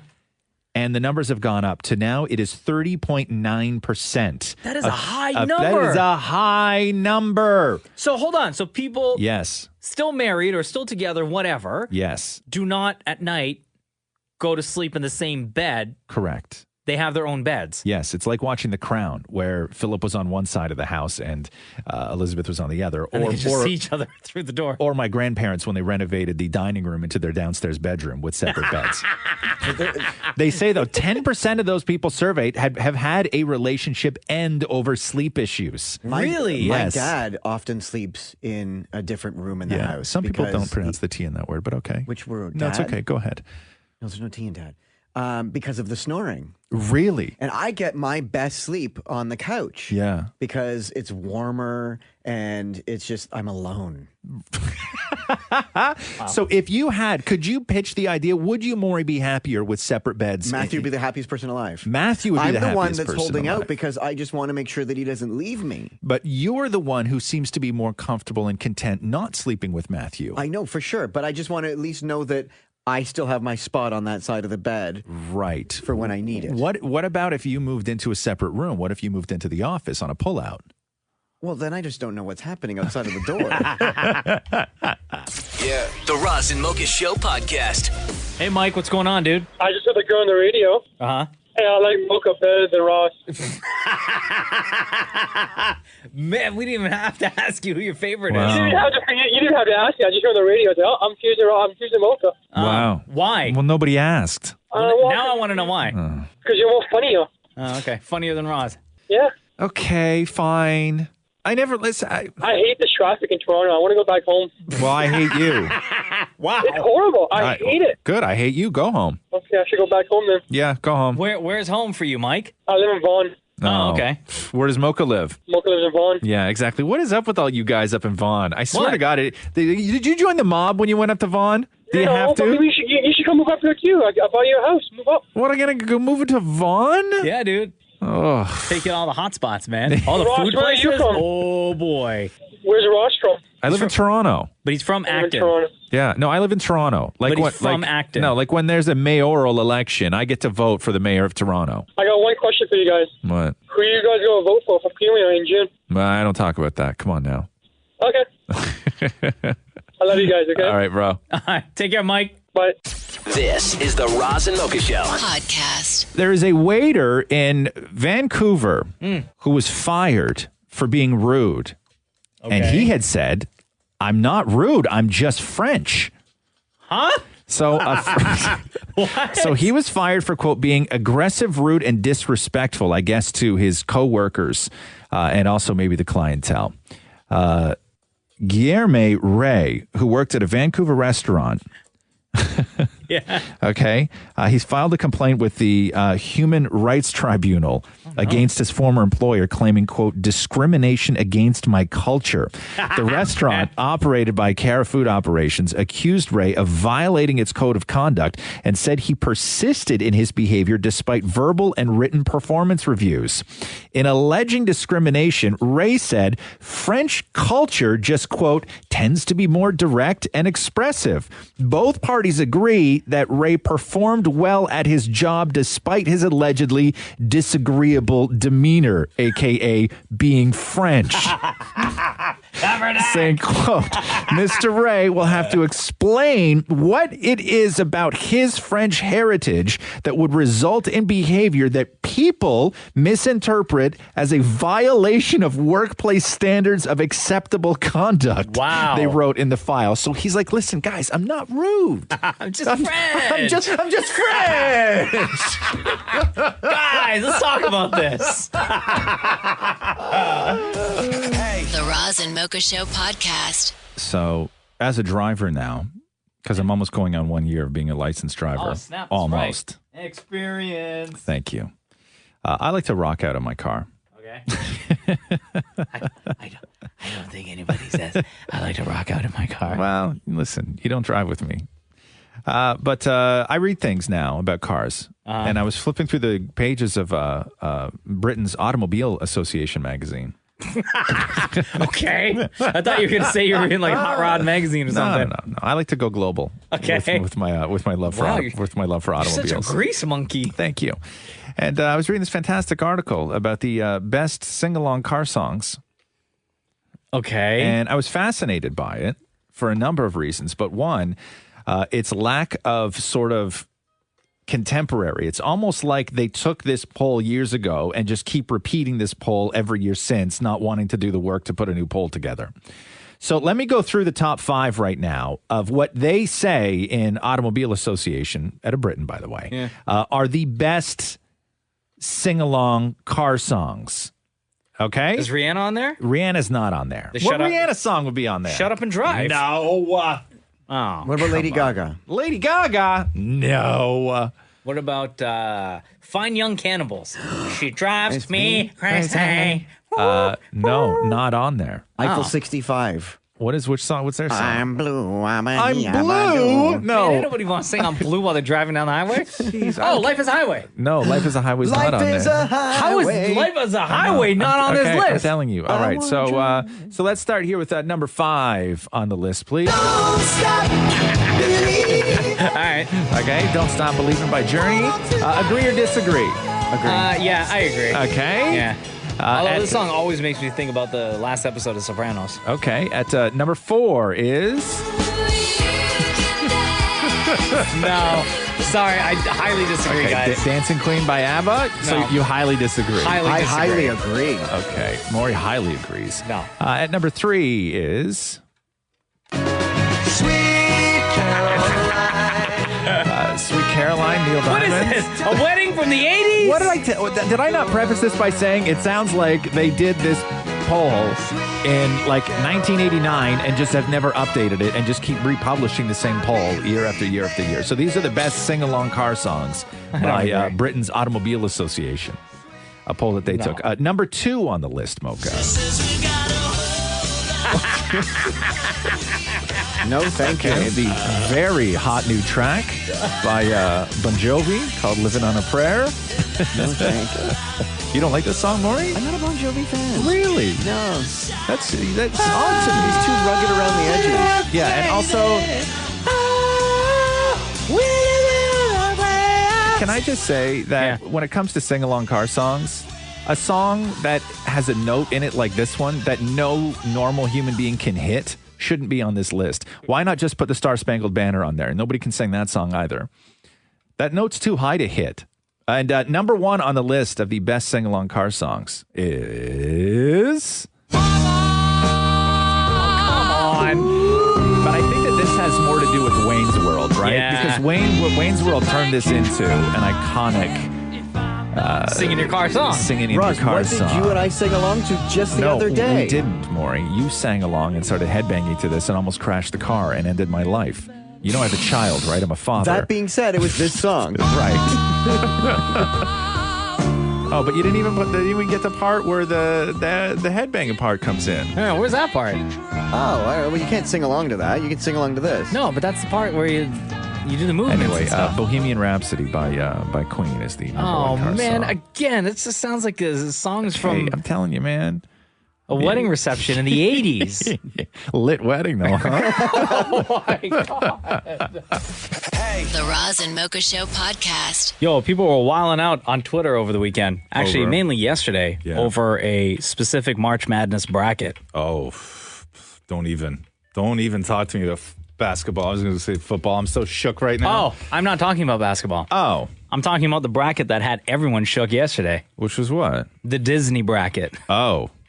Don't listen. Just do it on another time. Don't glom on. There's a bracket of like the best Disney movies. Okay. And it's based on Disney versus the Disney Pixar movies. Okay. So on one side you have movies like The Lion King and Aladdin and Little Mermaid and Zootopia, Beauty and the Beast. Good movies. And on the other side, the Pixar side, you have Toy Story and Toy Story 2, Coco, Cars, Good Dinosaur, Bugs Life, Finding Nemo, Inside Out, Monsters, Inc., Incredibles, Wall-E. Yeah, I gotcha. And these are like completely random, man. So who's beating who? It's all over the place. I couldn't find one that is like... So there hasn't been one winner announced There hasn't yet. been one Okay. specific winner. No, these are like everyone going in and doing their brackets. So one person, for example, has Monsters, Inc. as their number 1, as the winner, right? Great movie. Another person has Aladdin as theirs. Man. Another person has Coco, which is a recent movie. Yeah. Sad, as though. their winner. Coco's very sad. I will say this about Cars and why it's a terrible movie. And it's become a classic, and I don't get it. And like I know little boys love it and everything else. Yeah. Cars is an awful movie. Lightning McQueen is a terrible character. Lightning McQueen is a complete and utter jerk to everyone in the movie. Really? And he learns a lesson, I guess. But he learns the lesson in that movie way too late to redeem himself. He was a jerk to everybody? He is Lightning McQueen. He is just had a sports such attitude. Like he he went in thinking he was good, and that's the attitude you should have when you want to win. Lightning McQueen is a jerk. He's a total and complete jerk. And the difference is, Maury, if you want to go down that road, he's not a jerk to other competitors. He's a jerk to people who are regular folk. That's the difference. If Lightning McQueen was just a jerk to other race cars, no. If he was a jerk to other race cars, that would be different. But he's not. He's a jerk to everybody. Did you see Cars 2 when it all came to blows for him? No, because I don't get. Lightning McQueen is I will say this, is one of the worst characters in one of those movies, in one of those animated movies. Why was he a jerk to everybody, full though? stop. Was he, like, right from the beginning? Yes. Because he was always winning and he was like, I'm the man, I'm the man? Because he is like a jerk. Ricky Bobby. He's like Ricky Bobby, but he is a complete jerk. And he does sort of learn a lesson, but he learns it way too late in the movie. Way too late in the movie to make it even remotely redeemable. That's a terrible movie. Cars is a terrible movie. It was the first movie I ever saw with my little brother, so it holds a special spot for me. Well, you should teach them that it's a terrible movie then. You should have recognized that. Based on the Disney bracket that I'm seeing on Twitter, nobody has picked Cars. Good. As their number one when clear you're reading winner. the bracket, did you actually play along? Because Disney on their Instagram did an actual like poll after poll after poll. So are there winners being announced as far as who's beating who? Because I've been voting since last week. Because on their Disney Instagram, you could pick like they were doing a poll. So which ones have you picked? The ones I liked. Because they don't have like every single movie, right? Like on one side you have Tarzan versus Lion King, and Princess and the Frog versus Lilo and Stitch, and Tangled versus Big Hero 6, and then Frozen versus Moana. 6. Big Hero 6 didn't get enough play in my book. I still haven't seen that First one. of all, Big Hero 6 it's a sad movie. It's really good, though. I love Big Hero 6. Aladdin versus Hercules, Little Mermaid versus Pocahontas. How's Up not in there? That's on the other side, I believe. Yeah, Up on the Pixar side, Up versus Brave. I literally saw Up for the first time last night. Really? That was that was so sad. 7 minutes in, somebody dies. Spoiler alert. Up's really well. it is it's the whole purpose of the movie, but Up's a really sad movie too. It's a beautiful movie, but it's a really sad movie. I just don't understand why in Disney movies, like kids always have somebody has to die, and because that's the way that it goes. It's terrible. Spoiler it's terrible. alert, guys. Come on. They're always dying. But yes, no, this is a fascinating bracket. So go through a couple of the other matchups for me here. So Up versus Brave, Toy Story 1 versus Toy Story 2. Up versus Brave. I really liked Brave, but Up is a classic. Yeah. I'm going to go Up on that one. And then Toy Story versus Toy Story 2. Toy Story 1. Whatever, that's a push. Toy Story 1, sure. Coco versus Cars. Coco. Toy Story 3 versus Good Dinosaur. Good Dinosaur. No, Good Dinosaur's terrible. Why is it terrible? It's another what is terrible with movie. You in Disney movies? No. Good Dinosaur's a terrible movie. It's incredibly sad. Ratatouille it's awful. versus Bug's Life. Ratatouille is one of my favorite movies of all time. Bug's Life. Finding Nemo versus Inside Out. Inside Out, 100%. I would agree with that one. Yeah. Monsters Inc. versus Cars. Monsters Inc. for sure. Monsters Inc. for sure. Incredibles versus Wall-E. Wall-E. A lot of people picked Incredibles. A lot of people picked Incredibles, I'm gonna go man. Incredibles. Yeah. So there you go. That's your Disney bracket. That's tough. That's tough. Tougher than March Madness happening right now. Way tougher than March Madness. Got a lot of people heated online. Here we go. The Roz and Mocha Show podcast. Hey, Kiss 92.5. This is Roz and Mocha. Who's this? Hi, this is Mia. What's up, Mia? Just getting ready for school and eating breakfast. Oh, what's on the menu for breakfast? Well, so far just like a yogurt drink and a mango, but my mom's making me eat a bagel, which sucks. Eat a pickle? No, a bagel. Oh, a bagel. You don't like bagels? I like bagels. I'm just not that hungry in the morning. Oh, okay. What does your mom make you put on the bagel? Like cream cheese, butter, peanut butter, what? Cream cheese. Oh, okay. You know what I do if I ever have a bagel? First of all, Montreal bagels is the way to go. Yeah. I like a Montreal bagel. I do toast it up. And then cream cheese. And then on top of the cream cheese, I do a ton of cracked black pepper from the pepper mill. Ooh, that sounds good. Yeah, cracked black pepper on cream cheese on a Montreal bagel is where my heart lives. Dude, my absolute favorite bagel, by far, and I have yet to find another bagel that could test the taste and texture and just the feel. I'm with you. Hit me. Is made by Ace Bakery. Oh, really? The baguettes. Ooh. Oh, I love their baguettes. I Yeah. eat them almost So all the time. imagine a baguette, but in bagel form. Okay, keep Oh going. my Keep going. Keep God. going. Keep Dude, going. those freshly baked Ace Bakery bagels. Yeah. My God, you will never find another bagel that's better. I And can- even still, like anything, like even their hamburger buns. I'm interested I just now. love. my God. Okay. But the bagels that they make, they're so soft. I can dude. top that bagel. Question for you: Mm. Does it have?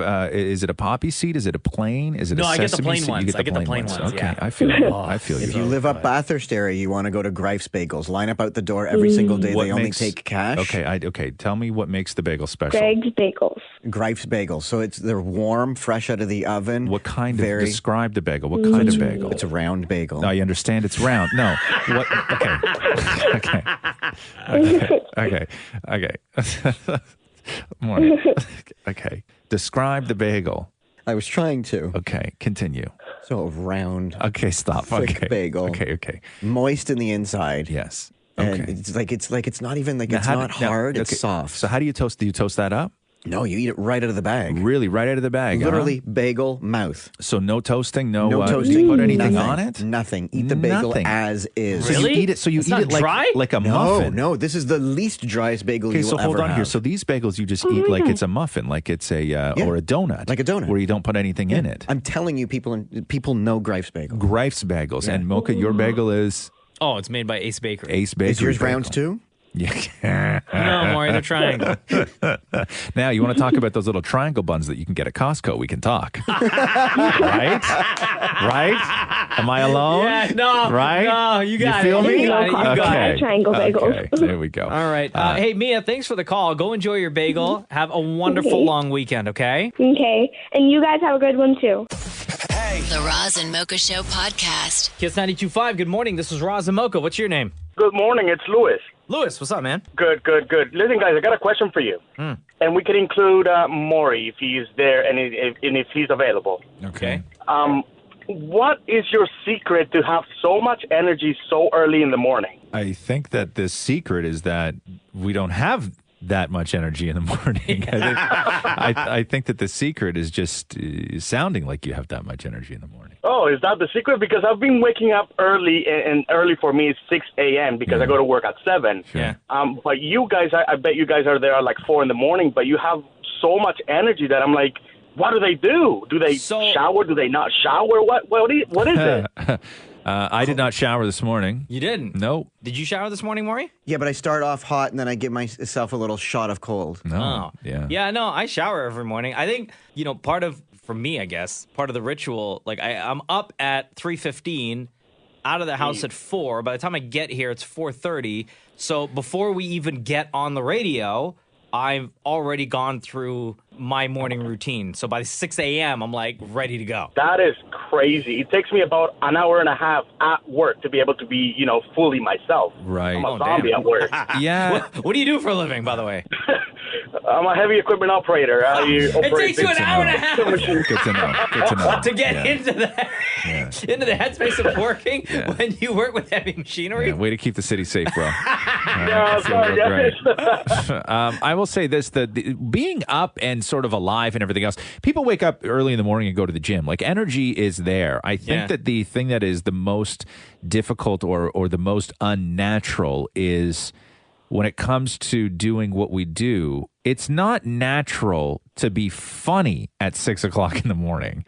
Sitting around talking and having a good time and riffing, and that's all stuff that happens in the evenings.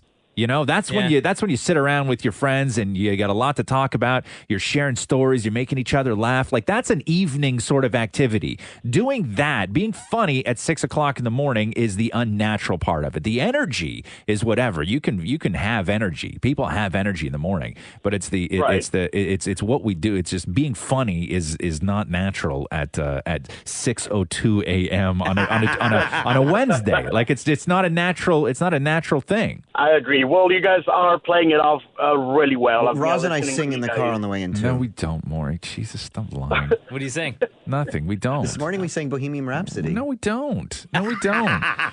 Okay, so Bohemian Rhapsody came on, and Maury was like, "Are you ready? We're going to do the headbanging part." And I was like, "Okay, cool." And then the headbanging part from Bohemian Rhapsody came on. Maury grabbed the steering wheel with two hands, started headbanging, and then looked at me, and I was doing nothing because I'm not going to do that at 5 o'clock in the morning. He tried so hard to have a moment with Just you. a moment. It failed miserably. Hey, Lewis, we appreciate the phone call today, brother. Thanks, guys. I've been listening to you guys forever. Love you guys. Great job, and have an awesome weekend. You too. Between Roz and Mocha, who's your favorite? Oh, it's so early still. Stop. Enough with the early, bro. Okay? I'm going to have to go with Roz because he's a savage. Oh. Damn. Okay, then. Nice. Yeah. Respect. All right, brother. Take care, man. All right, guys. Bye-bye. Yeah. The Roz and Mocha Show podcast. Who's the rapper that thinks the earth is flat? B.O.B. Right. Let me tell Flat you this. Earth Bob. Let me tell you this story about a 61-year-old limo driver in California who's also a self-taught rocket scientist. Okay. Who also believes that the earth is flat. Oh, for God's sake. He wanted to see for himself if the earth is indeed flat. All he had to do was ask me, and I would have told him yes. Over the weekend, he launched himself into the sky in a rocket that he built in his garage. His name's Mad Mike Hughes, and he made it almost 1,900 feet in the air before having to deploy his parachute. And when he started heading towards the ground a lot quicker than he thought, he had to deploy his second parachute. What is the matter with people? And then he landed in the Mojave Desert. Man. And hold on, I'm not done yet. Oh, okay. The ramp that he used to launch his rocket into the air, the same rocket that he built in his garage. Yeah. The ramp was made out of an old mobile home. Okay.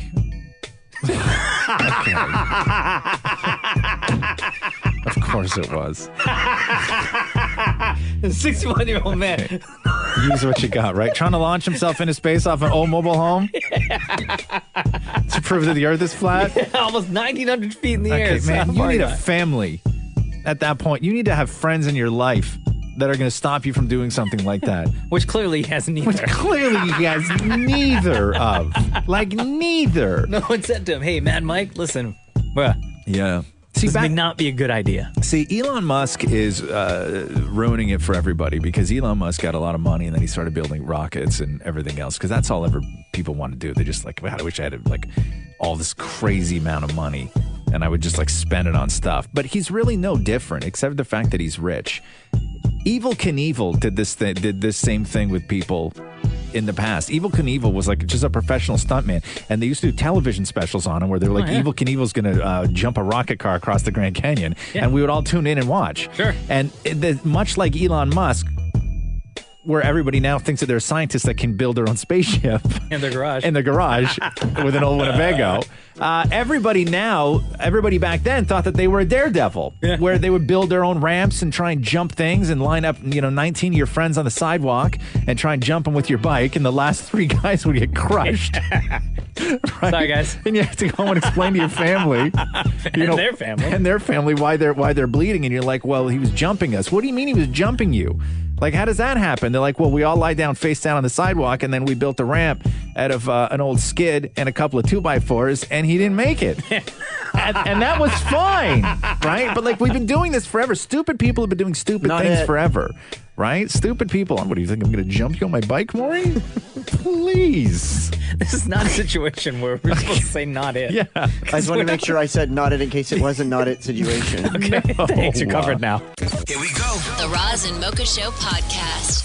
Scott McGillivray is here! What's going on? Welcome back to the Roz and Mocha Show, Scott. Oh my gosh, I'm so glad to be here. Are you? It's just, you know what? It amps it up. Like, in the car, listening to you guys is one thing, but being in studio, it's a whole other level. See, because I worry that it's a letdown for people because they expect chaos when they get in here, and oftentimes it's not. It's me sitting here rubbing my sore eye. You know what I mean? Mocha looking at pictures on his phone of his kid, and Maury just being confused in general. So I'm always worried that it's walking around. But so it's not a letdown. It's like you guys got a vibe in the place. You've done some some work here. You've renovated. Yeah, it's a new studio. Does it get the Scott McGillivray passing grade in here?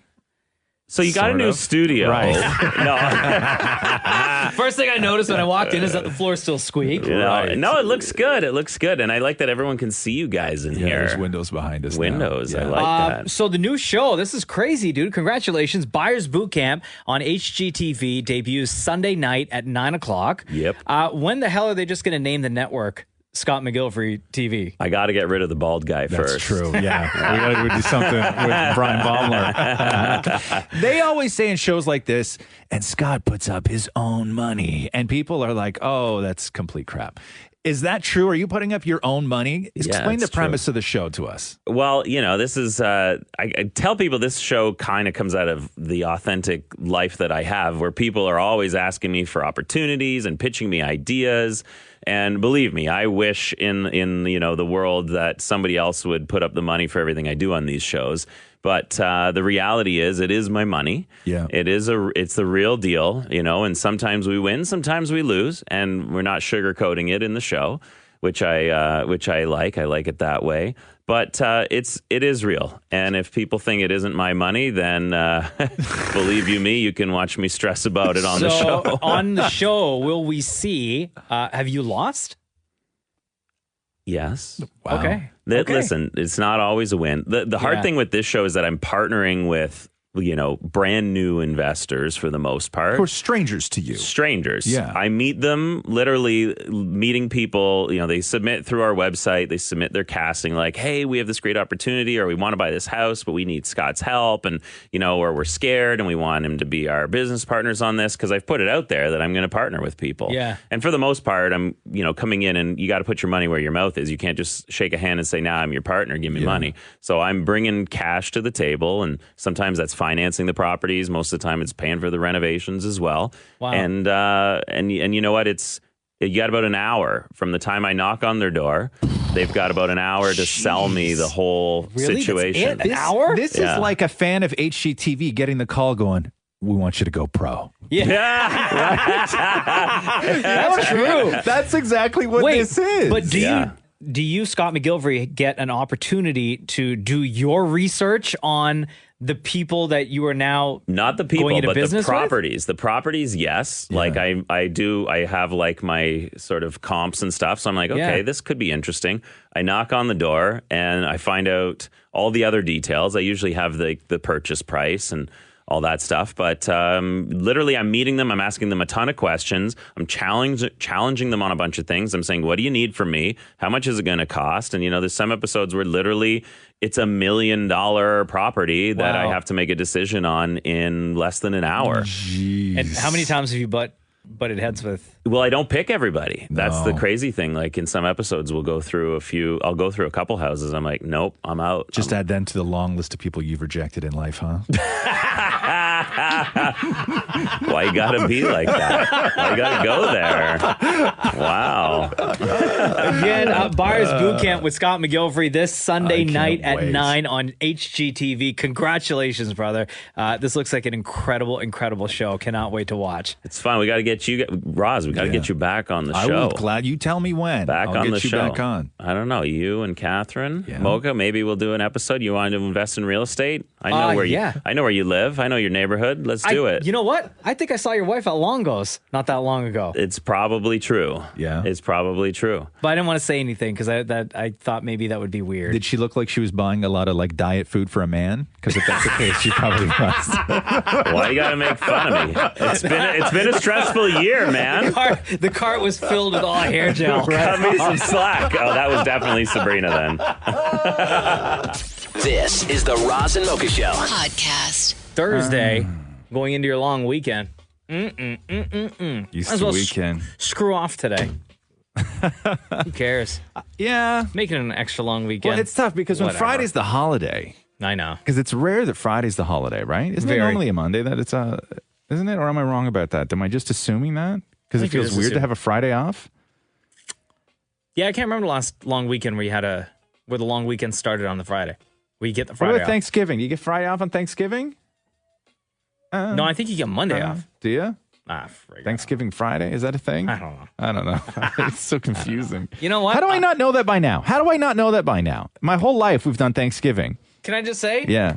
I have already checked out. Of what? Life? For the day, yeah. Oh, no. It's only 6:02. I need you for a few things this morning. Like what? So I hope you're not bothered by it. I don't know. I'd like to have a couple of conversations at least. I don't know. Maury. Happy to pretend to be Mocha if he's checked No, out. do not need you to pretend to be Mocha. I don't need you to be anything other than yourself, Maury. You know what? Honestly, Yeah. I wouldn't even care if Damn It Maury sat here and just ran everything. No, that's not ran the gonna- whole show, and no. I'll just sit over there. Okay, I meant. Just eating. No, don't. But I saw eating chocolate. No, what you're failing to understand is like this is like when parents are going through problems. It's the kids that suffer. Okay, so I'm the kid. No, I'm the kid, Oh, he Maury. is. Come on, bro. You're the mom. Why am I always the mom? I don't know. Gee, I don't know why that always. Answer a real good question. Please don't do that. Don't let Maury take control. Okay, okay. Just because. What's the worst that can happen? Jesus, this is starting off terribly right now. How? Okay, what do you want to talk about? Well, no. I just want to make sure that you're okay. Like, there's a show to be great. done. I know. I'm Do you need a shoulder massage quick to get into the day? The people need to be entertained. Hold on. Yeah, let me unlock the phones here. Maybe if somebody calls you, they'll cheer you up, just, get you into the show. Nobody wants you to check out. There's No, there's no, not one person that's going to call right No, now I'm that is not going to gonna- encourage you to check out. I'm not checking out. I'm just not a single person I'm will just call. like you know that feeling you get right before you go on vacation, Yes. right? Where you just like instantly relax. Yeah. Already? I'm usually in the bathroom standing in front of the mirror trying on Speedos. That's I thought what you were gonna say shaving. No, shaving. Trimming down. No, that happens before. That happens right before. That happens. So listen, no, there's not one single person, one single person that's going to phone in and tell you to screw off today. So don't even worry Kiss about it. 92.5, it's Roz Mocha. I really think the Mocha should check out today and let Maury run the equipment. Did you not see Maury leave his seat and walk into the other room just now? Yeah, I also saw Maury pick up the phone because he's in a glass booth, and our phone display says Maury Nothing to see Sherman. here. It's a call display, bro. Come on. Hey, Kiss, it's Roz Mocha. What do you want? I think you guys should give Maury a chance this morning and let what's his name take a break. Okay, yeah. Wow. Wow. What's his name? Man, if this is not the most encouraging phone call ever. When Mocha is talking about his lack of interest in doing the radio show today, and you say let Maury take over and give what's his name a break, you're not helping me. You're not helping me. It would be a nice Yeah. Sure. We have let Maury take over the show a couple of times, and it was an absolute disaster. I'm not gonna lie, guys. Atrocious. It keeps me awake coming from Toronto in the mornings. Yeah. My God, yeah, and you too. You guys are awesome. That laugh is infectious. Yeah. Aw, thank you so much. What's your name? What's his name's laugh? Shut My up. name's Sonia. Thanks for the call, hon. All right, take care. Hi, Kiss 92.5, it's Roz Mocha. Roz, as much as I love you, bro, Mocha, I think you should switch on Maury and do what Maury does today. Oh I think yeah. It's Just time sit to around check with my out, shoes bro. off and just eat food all day? Yeah, and DM underpants models on Instagram. Absolutely, and answer the phone as you're somebody else and not Mocha. Oh yeah, you could do that. Hello. It's check out Mocha. It's check out time, bro. Oh no. Hello, this is Tom. I work with the Roz and Mocha show. All right. Yeah. Jerks. Thanks, baby. You're all jerks. Kiss 92.5, Roz and Mocha, hello. I think Maury should take over, but we should stop it under his ass first. We should what? I think Maury should take over, but we should Tropic Thunder his ass first. Which means what? Spray paint him a little bit. Oh, jeez. No, you can't do that in 2018, bro. What are you talking about, Maury? Oh, You saying Maury should? Spray tan. No. Maury's just gonna do the job as Mocha. Maury doesn't have to go in brown face to do. you know how much trouble we to get do in? Mocha's job. Is that what he meant? Is that what you meant? Yeah. Don't you remember Robert Downey Jr.? Yeah. In that movie? Who was, what did he say? I'm the dude playing another dude. Yeah. Something like that. Great memory, by the way. Thanks for the call, brother. All right. Right on, guys. Roz and Mocha Q&A. Ask Ask Roz and Mocha. Yeah, I love this. Welcome to the podcast exclusive, everybody. Aha. We get a lot of questions. Most of these come through on Instagram. It's been a real great place for everybody to sort of gather together. And once a week when we put up the Ask Roz and Mocha picture, that you guys fill it full of fantastic questions. And we thank you for that. One we did not have a chance to get to last week. I wanted to get your take on now.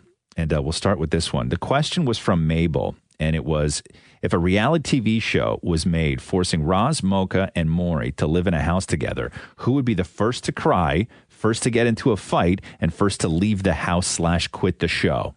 Okay. First to cry would be Damn It Maury. Correct. First to get into a fight would be me with Damn It Maury. Right. First to leave the house / quit the show would be Damn It Maury, because I would either kick him out of the house myself, or force him to quit the show. Right. Yeah, I would say Damn It Maury, Damn It Maury, Damn It Maury for all three. Right across the board. Does it all have to do with food? No. No. No. I could, first of all, I could never do one of those shows, man. I did that Big Brother, went down to California when they were starting one of the seasons of Big Brother, and went in and I did the house thing for a full day. It was like 12 hours or whatever you were in there. Yeah. And you have to have something not right with you in order to be able to compete and thrive and win in a Big Brother situation. You have to have, and I don't know what is wrong with you, but you have to have something wrong with you in order to be able to do that. I've always been told, and I've always said I would do so well on that show. Yeah, see, I would. I'd get voted out immediately. I'd be like the 42-year-old who's not agreeable in any way. Sorry, I'd be the 43-year-old. Thanks, Maury. Anyway, moving on. You're out of the house, Maury. Yeah, see? Terrible strategy, Maury. Terrible strategy. Get out. Right? We just backdoored you. Hey, now, what? That's a thing, just so you know. Who do we have on the phone? Assie. Hi, Assie. Welcome to the Roz and Mocha podcast. This is the Ask Roz and Mocha portion of it. Hey, how's it going, guys? Doing great. What is your question? Well, my brilliant question is, I want to know how many times during the show do you, Roz, have to go pee? Oh, wow. Very valid question, Assie. Very valid question. Yeah, because, and I don't know when it happened. Wait, now that before you give your answer. Yeah. Assie? Yeah. What made you want to ask that question? You know what, man? I can totally relate. I'm a very old 38, and I got to wake up like a couple of times. I mean, I got to go a couple of times at night to pee, just like Roz has to. Yeah, I hear you, brother. And, you know, my wife gives me a hard time. And what about like during the day, Assie? Do you got to pee a lot during the day too? You know, I wouldn't say it's as much. It's just kind of normal. But like for some reason, you know, at night, I just got to get up a couple of times, and it's really annoying. You know, it kind of disrupts your sleep. I counted last week because I was just curious. So a full work week, not including the weekend, but Monday to Friday.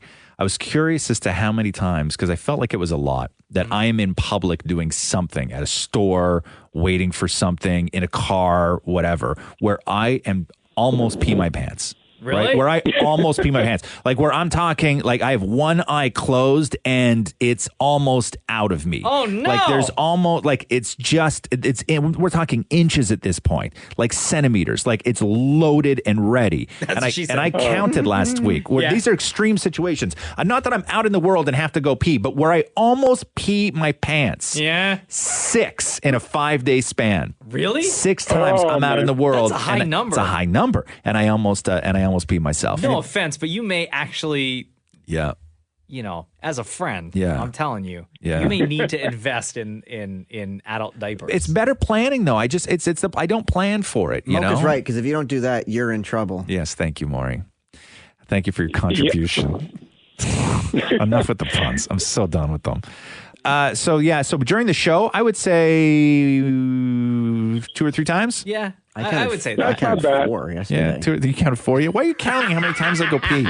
Yeah, that's so weird. Go back to the puns. Yo, Assie, we appreciate the question. Thank you so much for listening to the Roz and Mocha Show. Yeah, no worries, guys. I've been listening to you guys forever since the beginning, so I love the show and right on, brother. Keep it up. 8.5 years between Roz and Mocha. Who's your favorite? Oh man, I got to go with my Peabody Roz. Thank you. Okay. Yeah. You know what? I will gladly accept that L. I will gladly. All right, Peabody. Have a good day. Yeah. Okay. Cool. That's great. That call made me feel great about myself. You want to answer some more questions? Yeah. Oh, yo, what about this one? Yeah. From Nikki China. Would you ever let your kid date Maury's kid?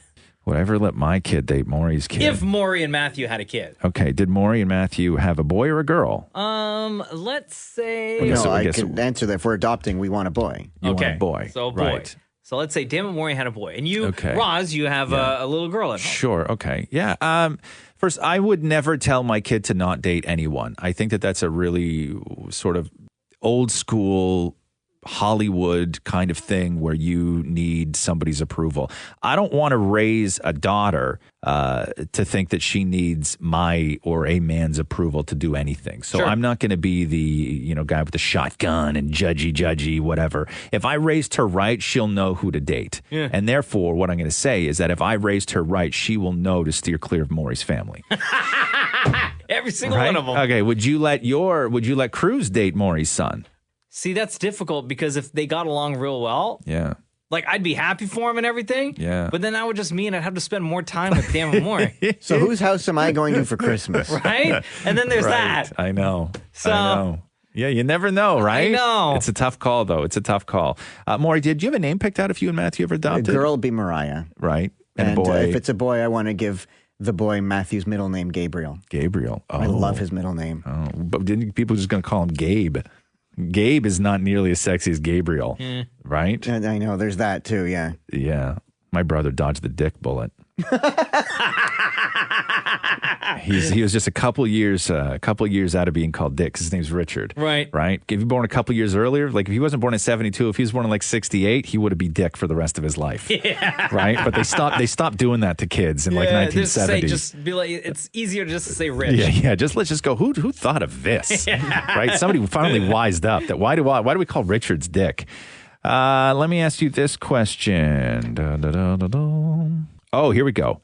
This is from Martin. Martin, PO90. Martin, how many times would you wear a shirt before considering it dirty and throwing it in the laundry? Once and done? Twice or more? What about pants? Okay, so T-shirts, Yeah. once and done. Okay.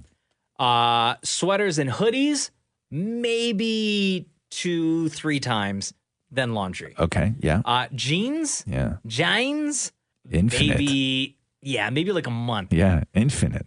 Yeah. Right? Maybe longer. Sure. Before tossing it into the laundry. Absolutely. Maury? Shirt, only if it's a full day, because I go by half-day theory, where if I wore a shirt in the morning, I can wear it the next day in the afternoon. Okay. Sure, yeah. Pants as long as I want until Matthew magically cleans them. Right, but underpants were not on this list. Underpants until the next spin, so a week. So Maury has boxers that he wears for a full week. And then when I come home from spin, I change those ones to the next ones. Right. But sometimes you've admitted on the show that sometimes, like let's say if it's a Monday and you put on a fresh pair of boxers on a Monday and you go to spin that afternoon, you will still stay in those same boxers for like a couple of days until you go to spin again. Because it depends on how hard I tried at spin that night. Right. Yeah. If they dry quickly, we're good. Right. It's so gnarly. Yeah. That's so gnarly. Freaking disgusting, dude. Okay, so 5 days on underpants for Maury. Maury washes his T-shirts more than he changes his underpants. That's so right? weird. You know what I mean? You're disgusting, That's man. T-shirts are on the You're outside. gross. You're so gross. So gross. Every week we will post All at that Kiss925 on Instagram. Ask Roz Mocha. Feel free to ask us anything that you want, and we will answer it on the next edition of the Roz and Mocha podcast. I'll tell you, starting next week, let's start with this one, which is from My Weird Ways, and we don't have enough time to do it today. How do you stop being friends with someone you've been friends with your whole life? Brackets, toxic. Hold on. Yo, we got to get that person on the phone. Yeah. So we'll get My Weird Ways on the phone with us next week on the podcast. Thanks for listening to the Roz and Mocha Show podcast. Catch the guys live weekday mornings from 6 to 10 on Kiss 92.5. Kiss925.com or on the Kiss 92.5 app.